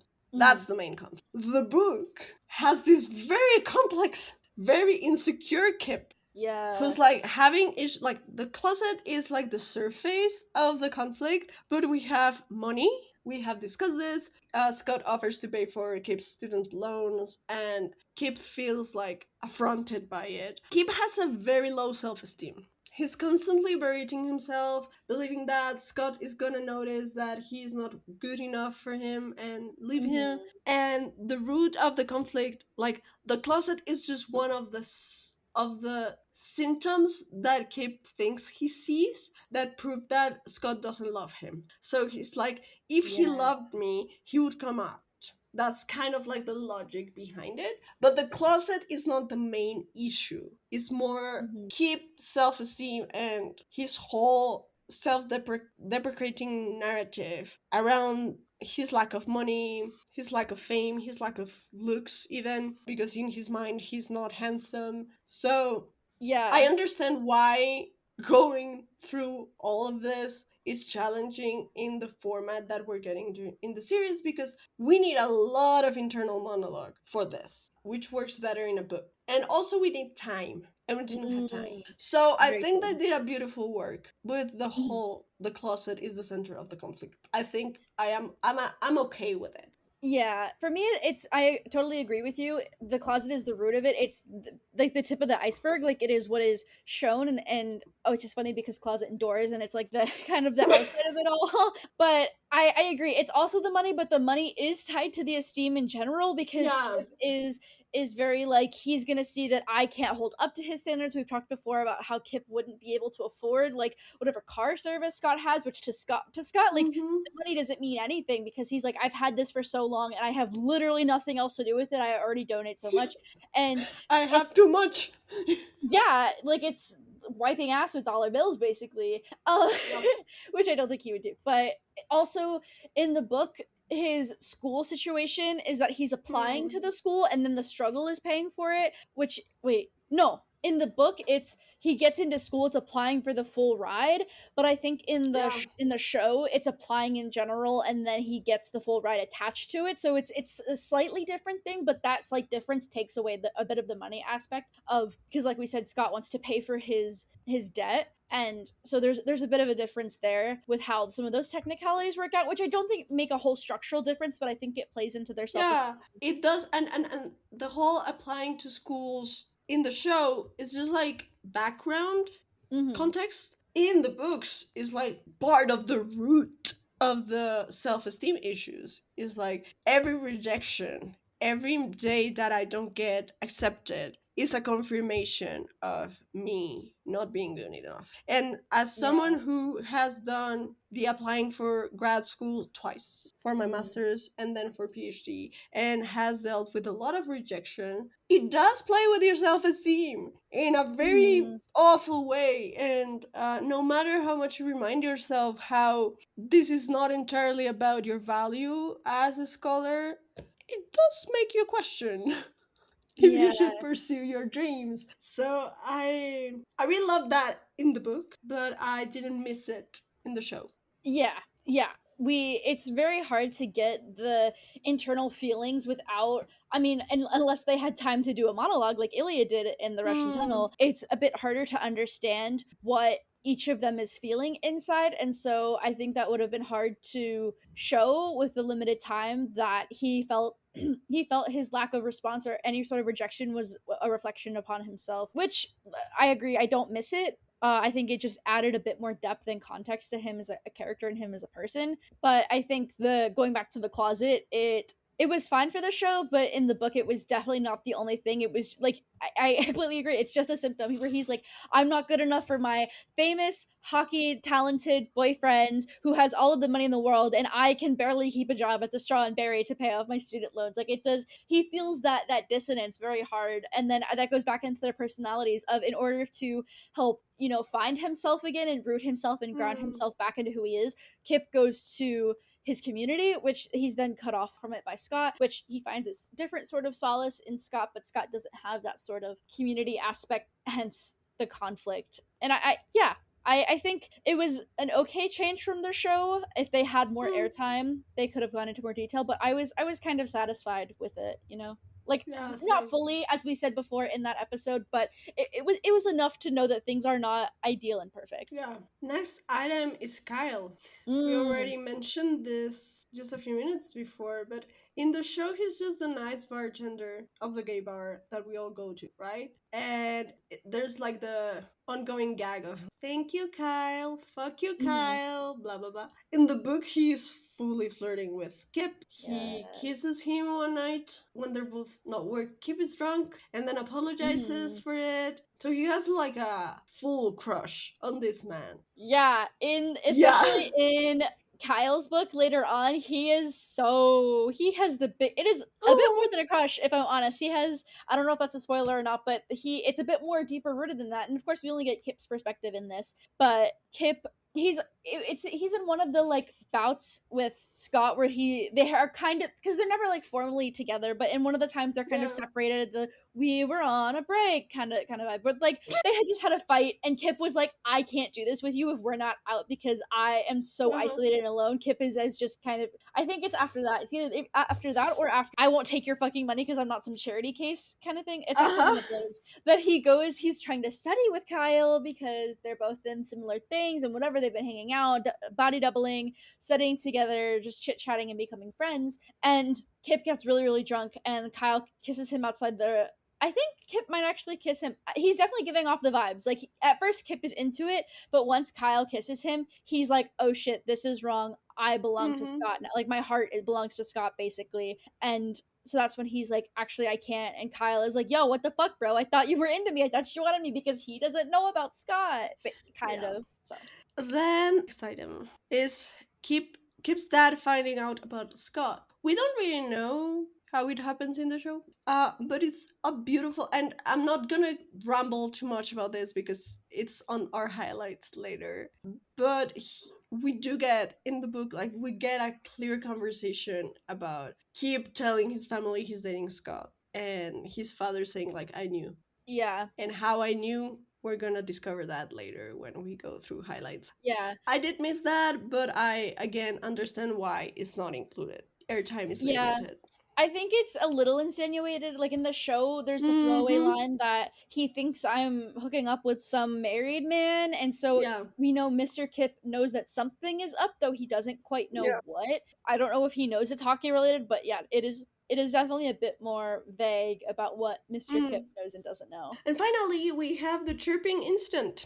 So in the show, we have Mm. our angry kitten moment between Shane and Scott, and Scott just tells Shane like, "You're starting to sound like him," and Shane loses it. But in the book, it's actually Ilya and Scott, and we don't know what they said to each other. We just know that before the game starts, Scott is like he admires Ilya a lot, but he is on a bad mood that day. So if Yeah. he's like, if Rosanov starts something, I'm just gonna lose my shit. And Yep. he does.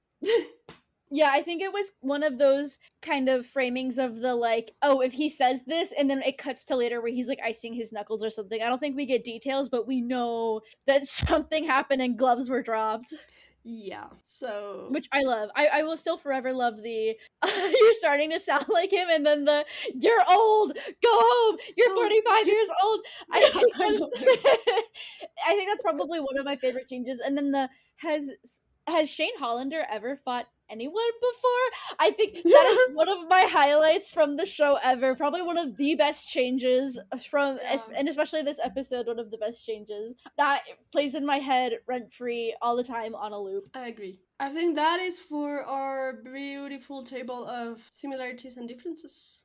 Yes, thank you for making that out. That was very helpful. I wish I could have thought of more, but I think you really covered a lot of the bigger similarities and differences, like the ones that I Yeah. definitely would immediately draw. I can think of Listeners, just anything. let us know if anyone Yeah. thinks of anything else. We I would know we love to didn't chat talk about about it Maria or Elena, but I think we'll probably talk about them later in a separate in the episode. future. Yeah. Mm-hmm. Now we have like our highlights, like what we already have like Lauren's perspective of what they liked and what they didn't about the book, and we were talking about the formulaic part, and we have like delved a bit into how we feel about the book. I did bring us two moments of the book that for me, I think this is the two moments that make that 4-star review, like I think this could Mm. explain why I gave it 2 stars.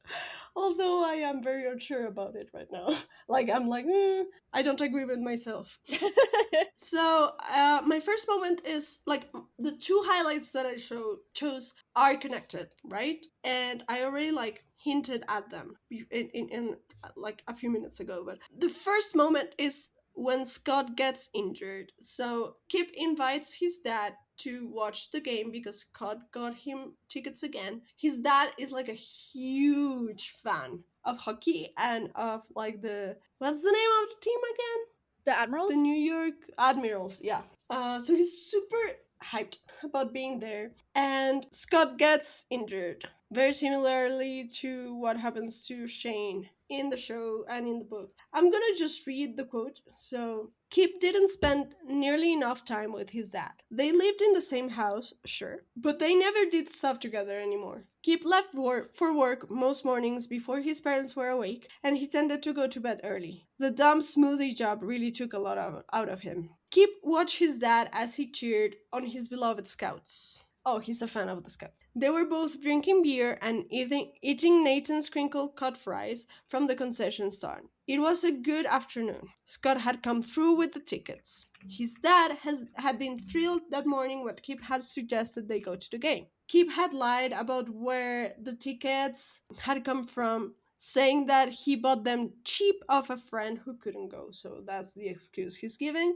He wasn't sure if Dad believed him, but if he didn't, he wasn't saying anything about it. The crowd was loud, they roared for every hit, every shot, and every save. It was getting late in the season, and these games mattered. By the third period, it was 3-2 for the Admirals, and Scott had scored one of the goals. The building was tense as the game entered the final minutes. With just under 6 minutes left on the clock, the Admirals got a penalty. They would be short-handed for 2 minutes. Kip leaned forward and chewed on his thumb. You got this, Scott, he said under his breath. The Scouts weren't going down without a fight. They kept the action in the Admiral's zone and gave the goalie Bennett a workout.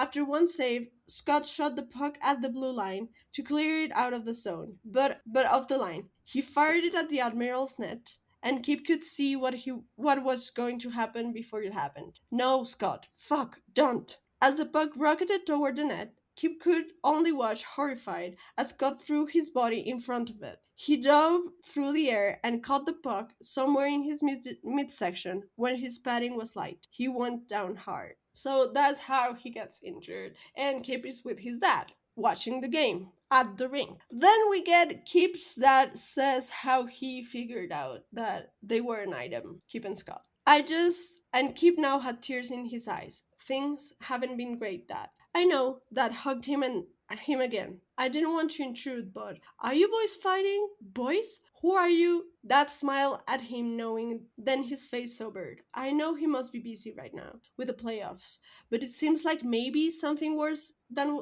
that is going on. What the hell? What are you? Scott Hunter, his dad said calmly, you're being seen him. Dad, come on. There's no way that Scott would ever. I mean, Scott Hunter isn't. I don't know anything about Scott Hunter, but I know you. And I like to think I'll be able to tell when my son is in love. I'm not. God, fuck it. Does it even matter anymore? How did you know? Remember when I broke my wrist sleeping on the ice in our walkway? Sure, yeah. Kip had no idea what he was going with. The look on your mother's face was the same as the look on yours when Hunter got hurt at that game we were at. Kip blushed. Maybe I am just a big fan. Maybe, but I don't think so. You also bolted out of the house that night after making a phone call that included the words X-ray and ice pack. I'm good at picking up on subtle clues like that. So maybe Kip hadn't been as careful as he thought he'd been. He's not. No one knows. And it might not be anything, so please, of course. Kip's own words filled him with a fresh wave of despair. It might not be anything. Oh God. It can't really be over, can it? So I love this. And I love how it dialogues with Shane and Ilya's own story. How true love becomes visible when one of them is like hurt and you can't do anything about it. I don't know if anyone here has watched someone you love get hurt, but there's like a visceral reaction to it. Like you can so feel it in hard. your own body. So I love that this is how his dad noticed.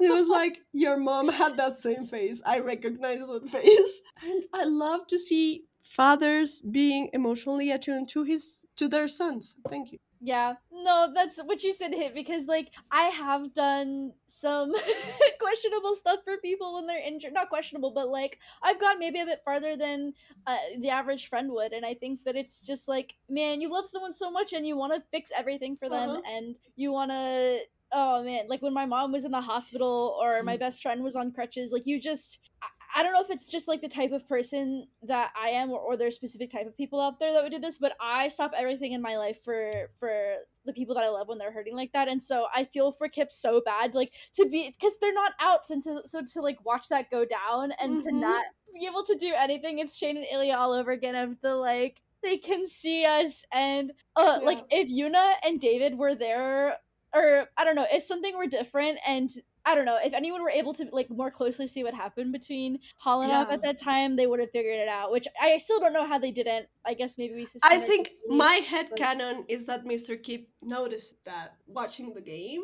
and he was like, Ilya Razanov and Shane Hollander. That was you the think so? same fate Kip's mom had the day. I also think that maybe Mr. Kip is more attuned to Kip than David and Yuna are attuned to Shane, Yeah, definitely. or more would be more attuned to Ilya. Well, first of all, Kip is out. Yeah, Kip true. is very open about his feelings, his sexuality. They have a really close relationship. This is a family that talks about things. So the Mm. way that he is picking up, like the hints that my son is not okay, is because he's hiding something. Whereas Shane has always been very private, and he never talks about feelings, even with his parents. So I get why we get this difference. It's low-key, even the day that you had a cold, a very bad cold, and I sent you a smoothie recipe, and you were like, I have none of these Oh, ingredients. And I was like, what? I was so frustrated. I'm Like, so sorry. Yeah, I had we're just in a came back. different country. I can't do anything about this. Well, I don't. I already don't eat like citrus and stuff myself. So you had like a bunch of like I just don't eat What? oranges. I don't like oranges. Yeah. So you said like you said a bunch of these things, and I was like, "Lau, I love you so dearly, and I appreciate this so much, but I would have to like Uber Eats it or have people deliver their things, and I just can't. So I'll just suffer for it. It wasn't a bad cold, but yeah, I'm I really just didn't have sorry. it. I'm still stuck at I don't eat oranges. I don't like them. I don't. That's because you have never had a Colombian orange. They taste so different. I know. I'm a bad They're Floridian. green. I They're green That's outside. interesting. Oh yeah, They're green outside and lemons are orange like that. inside, but they're more acidic than sweet. Oh, And interesting. I like them much more than the US one. I would try them, but yeah, it's not my go-to fruit. It's really unfortunate. I don't know. It's some of my autism stuff of like some fruits I just we're not friends, and that's all right. I have other friends I'll eat, or I'll have I other get fruits that. I'll eat for days. I'm friends with all the fruits except guava because of the texture, so I get it. I like guava flavor. I don't love the actual fruit itself. Like a guava Danish, it's pretty solid. How did we get here? What were we talking about? We were talking about when people we love are hurting. Oh, yeah, and I was sick, and you sent me those ingredients, and also that was like a week after I had come, or like 3 or 4 days after I'd come back from seeing Lauren, so I was already on like my bare bones groceries, just like frozen chicken nuggets. I was like, yeah, I'll like get to the grocery store this weekend, and then boom, sick, and it didn't I was happen. really So confused. I was like, is this the normal things that you have on your pantry? Or is this like, I just got from a trip and I'm sick? Because I was like, is this cultural? Is this generational? Is because I'm I think it more of was a an mix adult? of all of it, of the like, already I am figuring out how to have a full-time job and still take care of myself in my Yeah. life while living alone, while being a young early to mid 20 something, while coming back from a trip. It was just like all of that. Like I don't have raw ginger. The ginger tea I have is already in like a, I have loose leaf tea, but it's like I just don't have a ginger root. Like I don't. The fun thing is that I was grocery shopping while I was texting you. So I was like, what the fuck is going on? But yeah, it was not a bad cold at all. If it was worse, I would have like DoorDashed something. Whatever. What is Hmm. the whatever shopping thing? I would have done that if it was worse. But it was a normal cold, or it was less than normal. It was fine. But I appreciated the thought, and I was like, yes, I will save this for the future. But yes, when our It is people are hurt, magic. we feel so terrible. Well, maybe we'll share it. Maybe we'll just send a screenshot of the notes app to our Yeah. I socials. don't remember what I got it from because this is like my husband sent it to me and I think a friend recommended it and it's a screenshot. So it's a recipe from somewhere on Instagram, but I don't know how to access the the The original one. original. Like That's really this is just a funny. screenshot that has been like rotated in this group of friends for like 3 years to this point. That's So awesome. Well, we will share it with our listeners. Just like Scott wants to share his money stuff. I think that was the only other highlight. I Listen, I am Listeners, nothing if please not don't get upset that we want to share a recipe with you.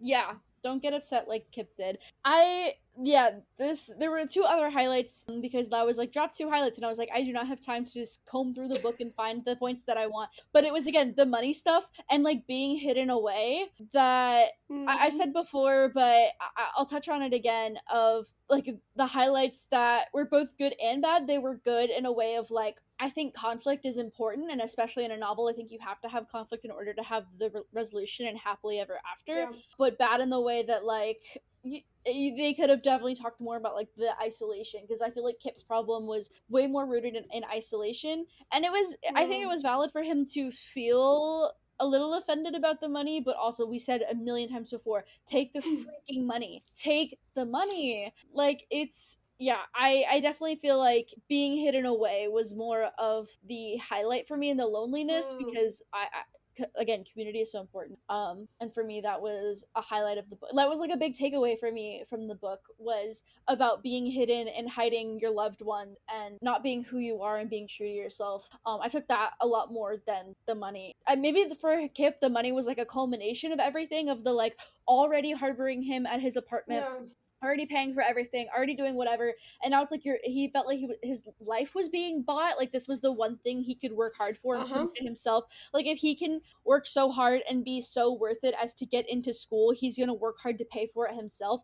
And the fact that Scott wants to just pay for it all for him, it might not feel as worth it, even though a degree Hmm. is worth more than just the money you put in and the grades that you get and etc. and the stuff that you learn. But yeah, for me that was really important. But the being hidden away was like the peak aspect of the highlight and of the book for me. Yeah, I always think about two quotes of other media. One of them I already mentioned when we covered Skip on the TV show is Young Royals. Simon telling Ville, Mm-hmm. "I won't be anyone's secret." It was Mm-hmm. super Yeah. powerful for me. I had it saved in my camera roll. I really like it. And the other one is from the series cancelled series rip A League of Their Own in at Amazon Yes. Prime. There's this character, and he and his sister are arguing about. His sister is like, "Why do you have to like be loud about your identity, and I just want everyone like to be safe." And he says like, for some of us safe isn't safe. And we have discussed like how complex it is to go out of to get out of the closet, to be in the closet, to negotiate those tensions that are created by the concept of the closet. But I really like that idea of like, for some of us what is considered safe isn't safe because it affects our mental health. So Mm-hmm. staying hidden can actually kill us. While for some other people, not being hidden is the death sentence. So every queer experience is different, and I really like that quote. Shame on you, Absolutely. Amazon Prime, for canceling that show. I mean, shame on Amazon for a lot of things, but one of them is definitely canceling Yeah, that show well. and not selling it to another outlet. Yeah. Hmm. The other highlight I wanted to mention while we're talking about specific moments in this book is, and I think I've alluded to it before, I don't know if I've gone into detail about it, but Scott going to Kip's house as a gesture, and because Lauren has explained before a bit of like grand romantic Hmm. gestures, and I think the biggest romantic or the biggest grand gesture is obviously the kiss at the end of the cup win. Yeah. But I think that Scott going to Kip's house is a Hmm. another gesture that is really crucial to them of demonstrating of first of all highlighting to Scott like demonstrating like just how far their wealth gap goes or their like Yep. socioeconomic bracket goes because Scott did come from not a lot but has been living in a lot for a long time and and Yep. Pip has been in not a lot for his whole life and so I think it was important for Scott to see that but I do think it was good for Scott to meet Kip's family to understand where Kip comes from to understand the people closest to him even if he couldn't for a while like go to the Kingfisher and meet like Elena and Maria and the rest of them. Getting to meet Kip's family I think was really important similar to how in I think Role Model like getting to understand where Harris comes from was really really crucial and was very like important to that relationship and that dynamic and I mean they love each other outside of their each of the other's families but it's still I think it's still relationship building and important to each other and Kip Kip is totally surprised and taken aback by Scott showing up. And for me, that was a really big highlight. And well, one, we don't get it in the Yeah. show, but for me, it was, again, like, first trying to figure out where Kip lives and then going there to apologize and to like sit and like realize that Kip is a person too and has a life outside of Scott's penthouse, and that he lives in this childhood bedroom with like the cute whatever, I don't remember the details, but I know that they're admiring the stuff in there. Yeah. And they have meatloaf and whatever, and then Kip's parents are so chill and are like, oh, you can, are you like doing whatever, and it's like totally fine. But they're also like really starstruck and amazed that this giant star is in their house and loves their son. But of course, I don't think they're surprised that he loves their son. But all of that is to say that this was a big highlight and a big gesture to show that like it is important, like they can start telling people, like kind of how like Holinov start telling like Rose and Shane's parents and Hayden, that like we can start telling a couple people and then it gets a little less scary. I think that was important. And then for them to just tell other people that they love each other, that they're in love. I talked about this in our cottage episode, but admitting to someone else's parents or even your own parents, admitting your feelings and your passions for another human is so personal and intimate. And getting to express that, that's what I think is a pivotal moment here, is that Kip accepts the apology, they amend, and it was really big for Scott to come to his house. So for me, like I said, I don't have any quotes from it that like what Lau has, That's but fine. yeah, those were the ideas and the themes and the feelings that I got from that section. And that is again another, that's why when we were talking about highlights, that is one that comes to my mind, because to me that is one of the most important parts of the second half of the book. I agree with you. I fully agree. I love that. Okay, so we're going to change gears here, but before we do, we just wanted to, wrap up our Game Changers thoughts. I know we weren't going in like a play-by-play or like your classical recount of a book, but these were some of our thoughts and like Lauren's like related thoughts about BookTok and publishing and how kind of this whole universe started. Lau, I don't know if you have any other ways you would kind of go over this with your students. Do you want to inform us? Yeah, I was just, let's recapitulate what, like, the highlights of what we said. First of all, read. Audio read, printed text. Just read and try to expose yourself to stories of people that are not you. That's always good, healthy, exciting. And also, even a very formulaic and not as entertaining novel can have these highlights that we found. Like, it could be worse. Like, we still have found like stuff that we are passionate about, and every single highlight that we brought today for me is powerful and proves that Rachel Reid has potential to do stuff, and has shown it in later books. So also, if you're writing and your first thing isn't as magical, you can always get better. So yeah, let us know if you don't agree with that as well. Like, let us know in our social media what you think about this book, how you rate it, why, what are your highlights, if you prefer the TV version of this story or the book version. I personally have stuff that I love about both. Yeah. But I'm really into Jacob Tierney's vision. Absolutely. Like, generally. So yeah, I think if you send us either your highlights or like your favorite changes or your least favorite changes and why, in a little like discussion or a little couple sentences about like why you like or don't like, or why this was your highlight or main takeaway from the book, we'll feature them. We'll either post them on our socials or we'll talk about them on the pod and analyze them in a similar way or shout them out. But I think that that's really important to talking about why we find this so compelling. Like, did you reread this book?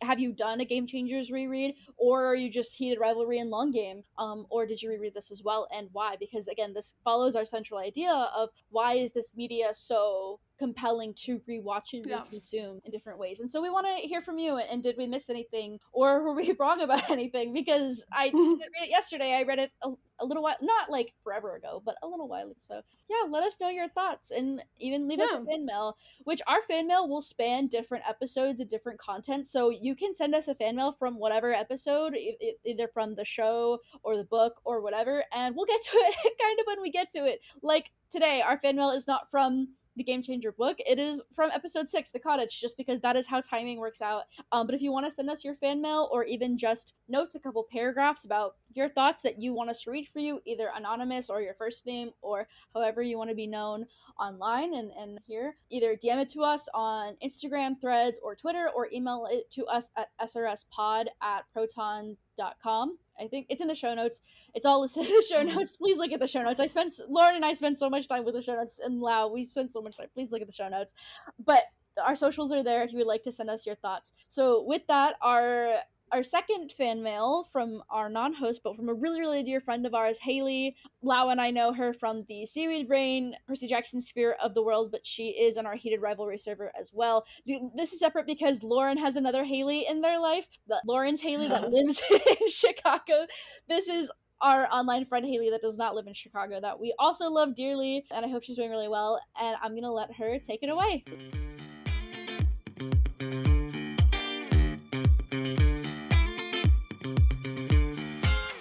Hello, Since Rookie Season Pod. I am sending in some fan mail about episode 6, and it's going to be a little bit of a ramble, so apologies in advance. But some of my favorite parts of this episode, the first two really connect to each other, and it's some technical choices and some acting choices that were made. Firstly, the acting choices. I love the eye lines, the sight lines when Shane and Ilya meet each other's eyes, when they have eye contact in this episode, especially in the car ride from the airport to the cottage at the beginning. I think it's one of my favorite scenes to just replay and pay attention to when each of them are looking over at each other when the other is looking at the road ahead, and then when they finally make eye contact in the car. I think it's fantastic storytelling throughout the whole episode where you see where they do and don't make eye contact as they're moving through the cottage and moving forward in their relationship.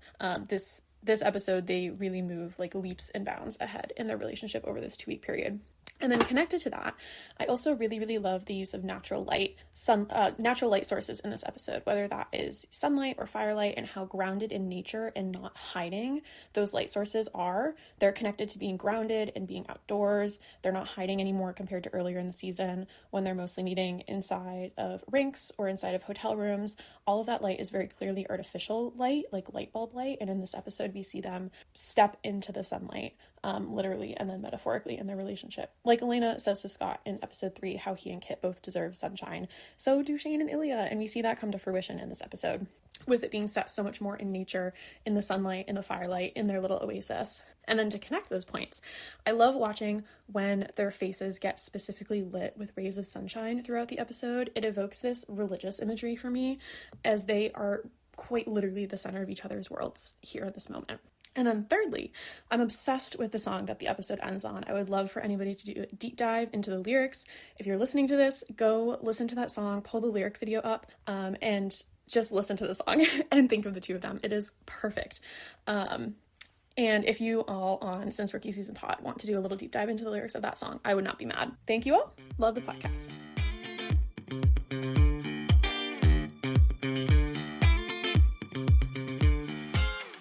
Thank you so much, Haley, for sending that in. We appreciate that so much. This is something that's been lurking in the back of my mind, and I know I brought up some of it when I was talking about how Shane and Ilya are framed, either together or separate, framed in whatever third of the shot that it is, but I think the lighting here is so important and so critical. That's why I like Ilya and Tampa so much, and why I like Ilya on the back patio with Shane talking about David and Yuna, and like, do they know, like that kind of conversation. I think that's partly why I'm attracted to that so much, is the lighting, and because of the way it frames his face, makes him look so open and like so engaged. Because normally I feel like Ilya is dark and a little broody and is meant to be a little mysterious, and he's got all of these like not the mental illness part, but like the dark and the past and the shadows. Like he's got all of this kind of haunting him, and that's reflected in how he's lit a lot of the time. Like even on the ice sometimes I feel like he's really shadowed in his helmet, and so for him in these conversations with Shane to just have pure light, like his eyes are so gorgeous, because he's lit, and he's lit up from the inside as well, looking at his mans. And I think that the lighting tech, I don't know who it is, maybe we could look into getting them on the pod, but whoever did the lighting for this, I would love to talk to them and see if that was the vision that they were going for. I also want to shout out the lighting, and this is again a Percy Jackson related note, but Seaweed Brain talked to the cinematographer for both seasons 1 and 2, James McLaughlin, whatever, from Percy Jackson, and he said, and I've been thinking about this a lot in other shows, about how difficult it is to get outside scenes in the light. It's better to get a sunrise or a sunset than an overhead light than like a harsh like midday sun. And so I've been thinking about some of these shots in Heated Rivalry about the sunrise sunset, and like thematically they are really important, but also just from a a technical standpoint of how important it was to get these shots and how crucial and how beautiful they turned out to be, I think it's really impressive. And for them to be able to shoot outside like that, I thought was amazing and really cool, and it turned out really well. So I would love to talk to them about that. But the religious imagery did not clock to me. It did not stand out. I didn't notice that until you said it, and I do think that it's really true that it brings that to mind. It brings a lot of religious imagery to mind, and how Ilya is a bit saved by Shane in this, in their relationship. I mean, we were saying before the religious aspects, but like about the Messiah and stuff. But no, I think that Shane is a bit of salvation for Ilya, whether he knows it or not. I think it's a bit more known in the long game, or maybe that's like the fanficification of Holinov coming out in my thoughts. But I do think that Shane is a bit of salvation for Ilya. But Lau, what were some of your thoughts on what Haley said? Yeah, I think Haley and I are kind of in sync, because I was saying when we like this episode, our episode on the cottage is coming out in a few days, and in there I talk about the cottage as a space that connects very well with the song that we hear at the beginning, like when they're going to the cottage after the airport, and how we have a lot of light minimalism, like there's not a lot of clutter, there's a lot of like windows. And I love how Haley is bringing it to Ilya being illuminated by this light. We have talked a lot about how they progressively stop just hooking up at night and in the dark, but I do think that this is the culmination. I was talking about the comedy, Dante's comedy, before, and for those who haven't read it, he starts in hell and goes through hell, then purgatory, and then paradise. And paradise is like, even this is gonna sound weird if you don't study literature. I know this is a written text, but it's very luminous.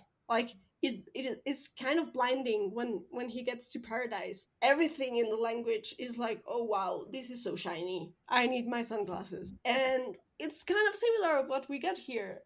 This is a very illuminated cottage. And I think the other thing that Haley is mentioning is the acting. Again, the acting is so good quality. The whole series, the quality of the series, even if we don't have like a huge budget, we are doing stuff with rigor and artistry, and I really appreciate, and I think that is the answer to our question, what makes this so addictive? In part is the quality of it. Everyone is taking this so seriously, and they're doing an amazing job with every single detail. And these two actors are amazing at portraying emotions, at taking these characters seriously. Yuna and David's actors as well, same thing. So I do think that the quality is part of why you can reheat this over and over and over again. Like, this is not just the job that everyone took because they didn't have another option and they needed a paycheck. Everyone is really passionate about it, and that passion translates into how good the series is. And this episode, I know what's gonna happen. I have watched it multiple times, and every single time I'm just caught by the emotional complexity of it, and I end up feeling a lot of things at the same time. And I know that after it's done, I need some time to like ground myself, because I'm still in that universe. So I think Haley is doing like a marvelous reading of it. So Yeah, thank you for that. I definitely, every time I rewatch, I try to pick something different to focus on, or a specific thread line Mm-hmm. or framework in which to look at it. And every time this episode, I am like, I just get so caught up in it all that I am like, it's almost like I don't tune them out, but at some point I'm like, I don't even know what they're saying, because I'm just trying to absorb everything happening on screen instead of following like one of them or something. I just get so distracted by it all and caught up in the feelings, and I feel like it goes so fast sometimes. But I want to go back to the Mm-hmm. music, and I did not have a chance to look into the lyrics or the song, but I do think that the soundtrack they chose for this show is beyond amazing. It is Oof. beyond phenomenal. We've talked about it before. I believe there's Yeah. a couple Spotify playlists that have all of it together. And it's really this whole idea of, and I mean, as we're recording this, my Discord status is wanting sunshine, and that's a reference to this of not even my natural tendencies to want to be outside and be outdoors, but wanting Yeah. that kind of like what Skip has of the like in your eyes sunshine and wanting to be seen and loved and known by everyone, you know. And I think the cottage I Mm-hmm. think is a good step because I think we talked about it last episode as like them progressing and like taking all of these like baby steps, or at some point we've mentioned it, but I think the cottage is the natural light used in it, and like the bay windows and everything are a step to getting more public. Like Yuna and David do find out about them in this episode, and so I think some of that natural light is a step outside of the fluorescence of hotel rooms, but it's also a nod to getting more of this metaphorical sunshine. And I don't know if I'm too crazy for saying that. It feels a little tinfoil hat-y because they're literally just outside in a cottage. No, to me it makes sense. It Okay, makes that's sense good to me. because I feel like Yeah. it's a little bit of the like, well, duh, they're at a cottage in the middle of nowhere. They're going to be outside in the sunshine, but I feel like they still could have easily just tried to stay inside, even and like close all the curtains. You know, like there was a previous Holinov that would, or like Mm. Ilya just would have bailed at a certain point. Yeah, I feel like there'd be definitely. a parallel universe where that could have Yeah. happened, and so I think they were ready enough to Mm. take that next step and to be a bit more open, even if they weren't willing to. They eventually got the courage and bravery to wake up from that nightmare, to step into the Mhm. sunshine a little bit and be open, because they could have denied it. They could have said it was some sick joke and or that they were getting pranked. They didn't. So yeah, I think the Yeah. lyrics in each song are really important, like the Moon and My Man, that we discussed before as well. But I do Mhm. want to take this moment to say that any listeners, if you have done any deep dives into some of the lyrics or even this song that Haley's referencing, if you want to, do an analysis of it and come up with a couple points and send it to our two professors here and have them grade you or something, or even if you wanted to say if you have any analysis of this final song as they drive into the sunset, which may is a happy for now. It's not a happily ever after. It's happy for now. If you want to drum up any of your points, we will discuss them and analyze them. So that way, it's not just us doing all the analyzing; it's that listeners have a chance to talk about it as well. Because we can do it, but we want to hear from y'all as well. But I think that those were most of my thoughts. But really, this God, the cottage is just such peak. I still think Loki. I still think episode 5 might be my favorite because episode 6 just stresses me out with the like the parents of it all and the coming out and the stuff with Yuna. Like for me, it just hits too close to home that I haven't watched it enough Mhm. to have all of the lines memorized, and so I'm still a little blindsided by it, even though I've seen it I don't know, 5 or 6 Yeah. times now. Fair. That I'm like, I can't. I'm not. Maybe the first half. I is my favorite episode, but I think in full episodes, I think is episode 5. But I still think that the lighting in this show is genius, and that episode 6 really illuminates, pun intended, the cinematography Yeah. of it all. The cinematography is genius. The soundtrack, perfect. The dialogues, amazing. The acting, great. Makeup, hair, outfit. Everything is just like, it's a beautiful product of a lot of artistic people coming together and doing something they believe in. And I'm so glad we get to experience it as a society. We really need it. Sorry. Thank you, Haley.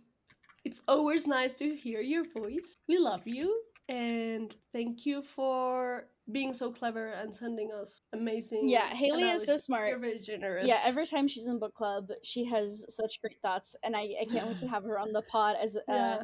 as a guest more formally, which I believe we have in the works. We have a couple of things in the works, but Haley has a Yeah, lot of maybe. great thoughts. A lot of our friends are really smart. I feel so blessed. I realize it every once in a while, but especially with you two, Lau and Lauren, I feel especially blessed to have like such intelligent friends where like you just always are so above and beyond what I'm thinking, because like sometimes I think I have good thoughts, but then y'all just take it a step further, and I'm so impressed. I'm so thankful. You do have good thoughts. I love your Thank thoughts. you. Your thoughts sometimes create thoughts for me. Aw. Like, I'm listening to you, I'm like, keep rambling, please. I love No, it. I'm so glad. I just like to meet with friends and just talk about stuff and analyze. I love it. That's why I love book club and I love Yeah, this one of my podcast. best friends in undergrad, smartest person I know. They're getting their PhD right now in physics at a very prestigious school.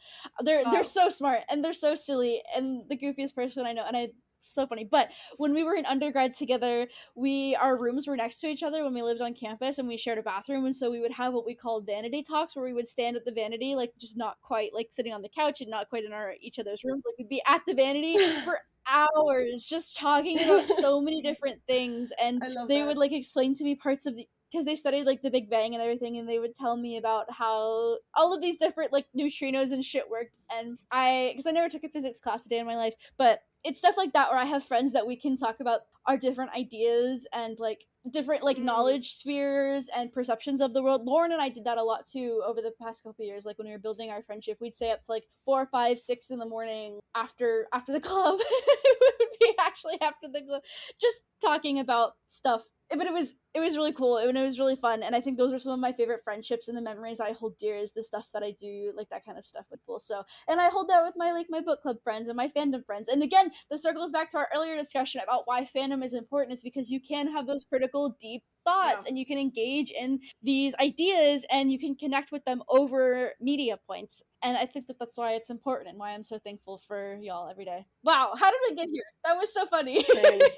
Because Haley did this to us. Amazing. Thank you, Haley. Thank you, Haley. I didn't mean to ramble. It's been a couple hours, but we need to wrap up because I need to edit our cottage episode. I've barely started, and that's due in like 4 days, so I've got to get on.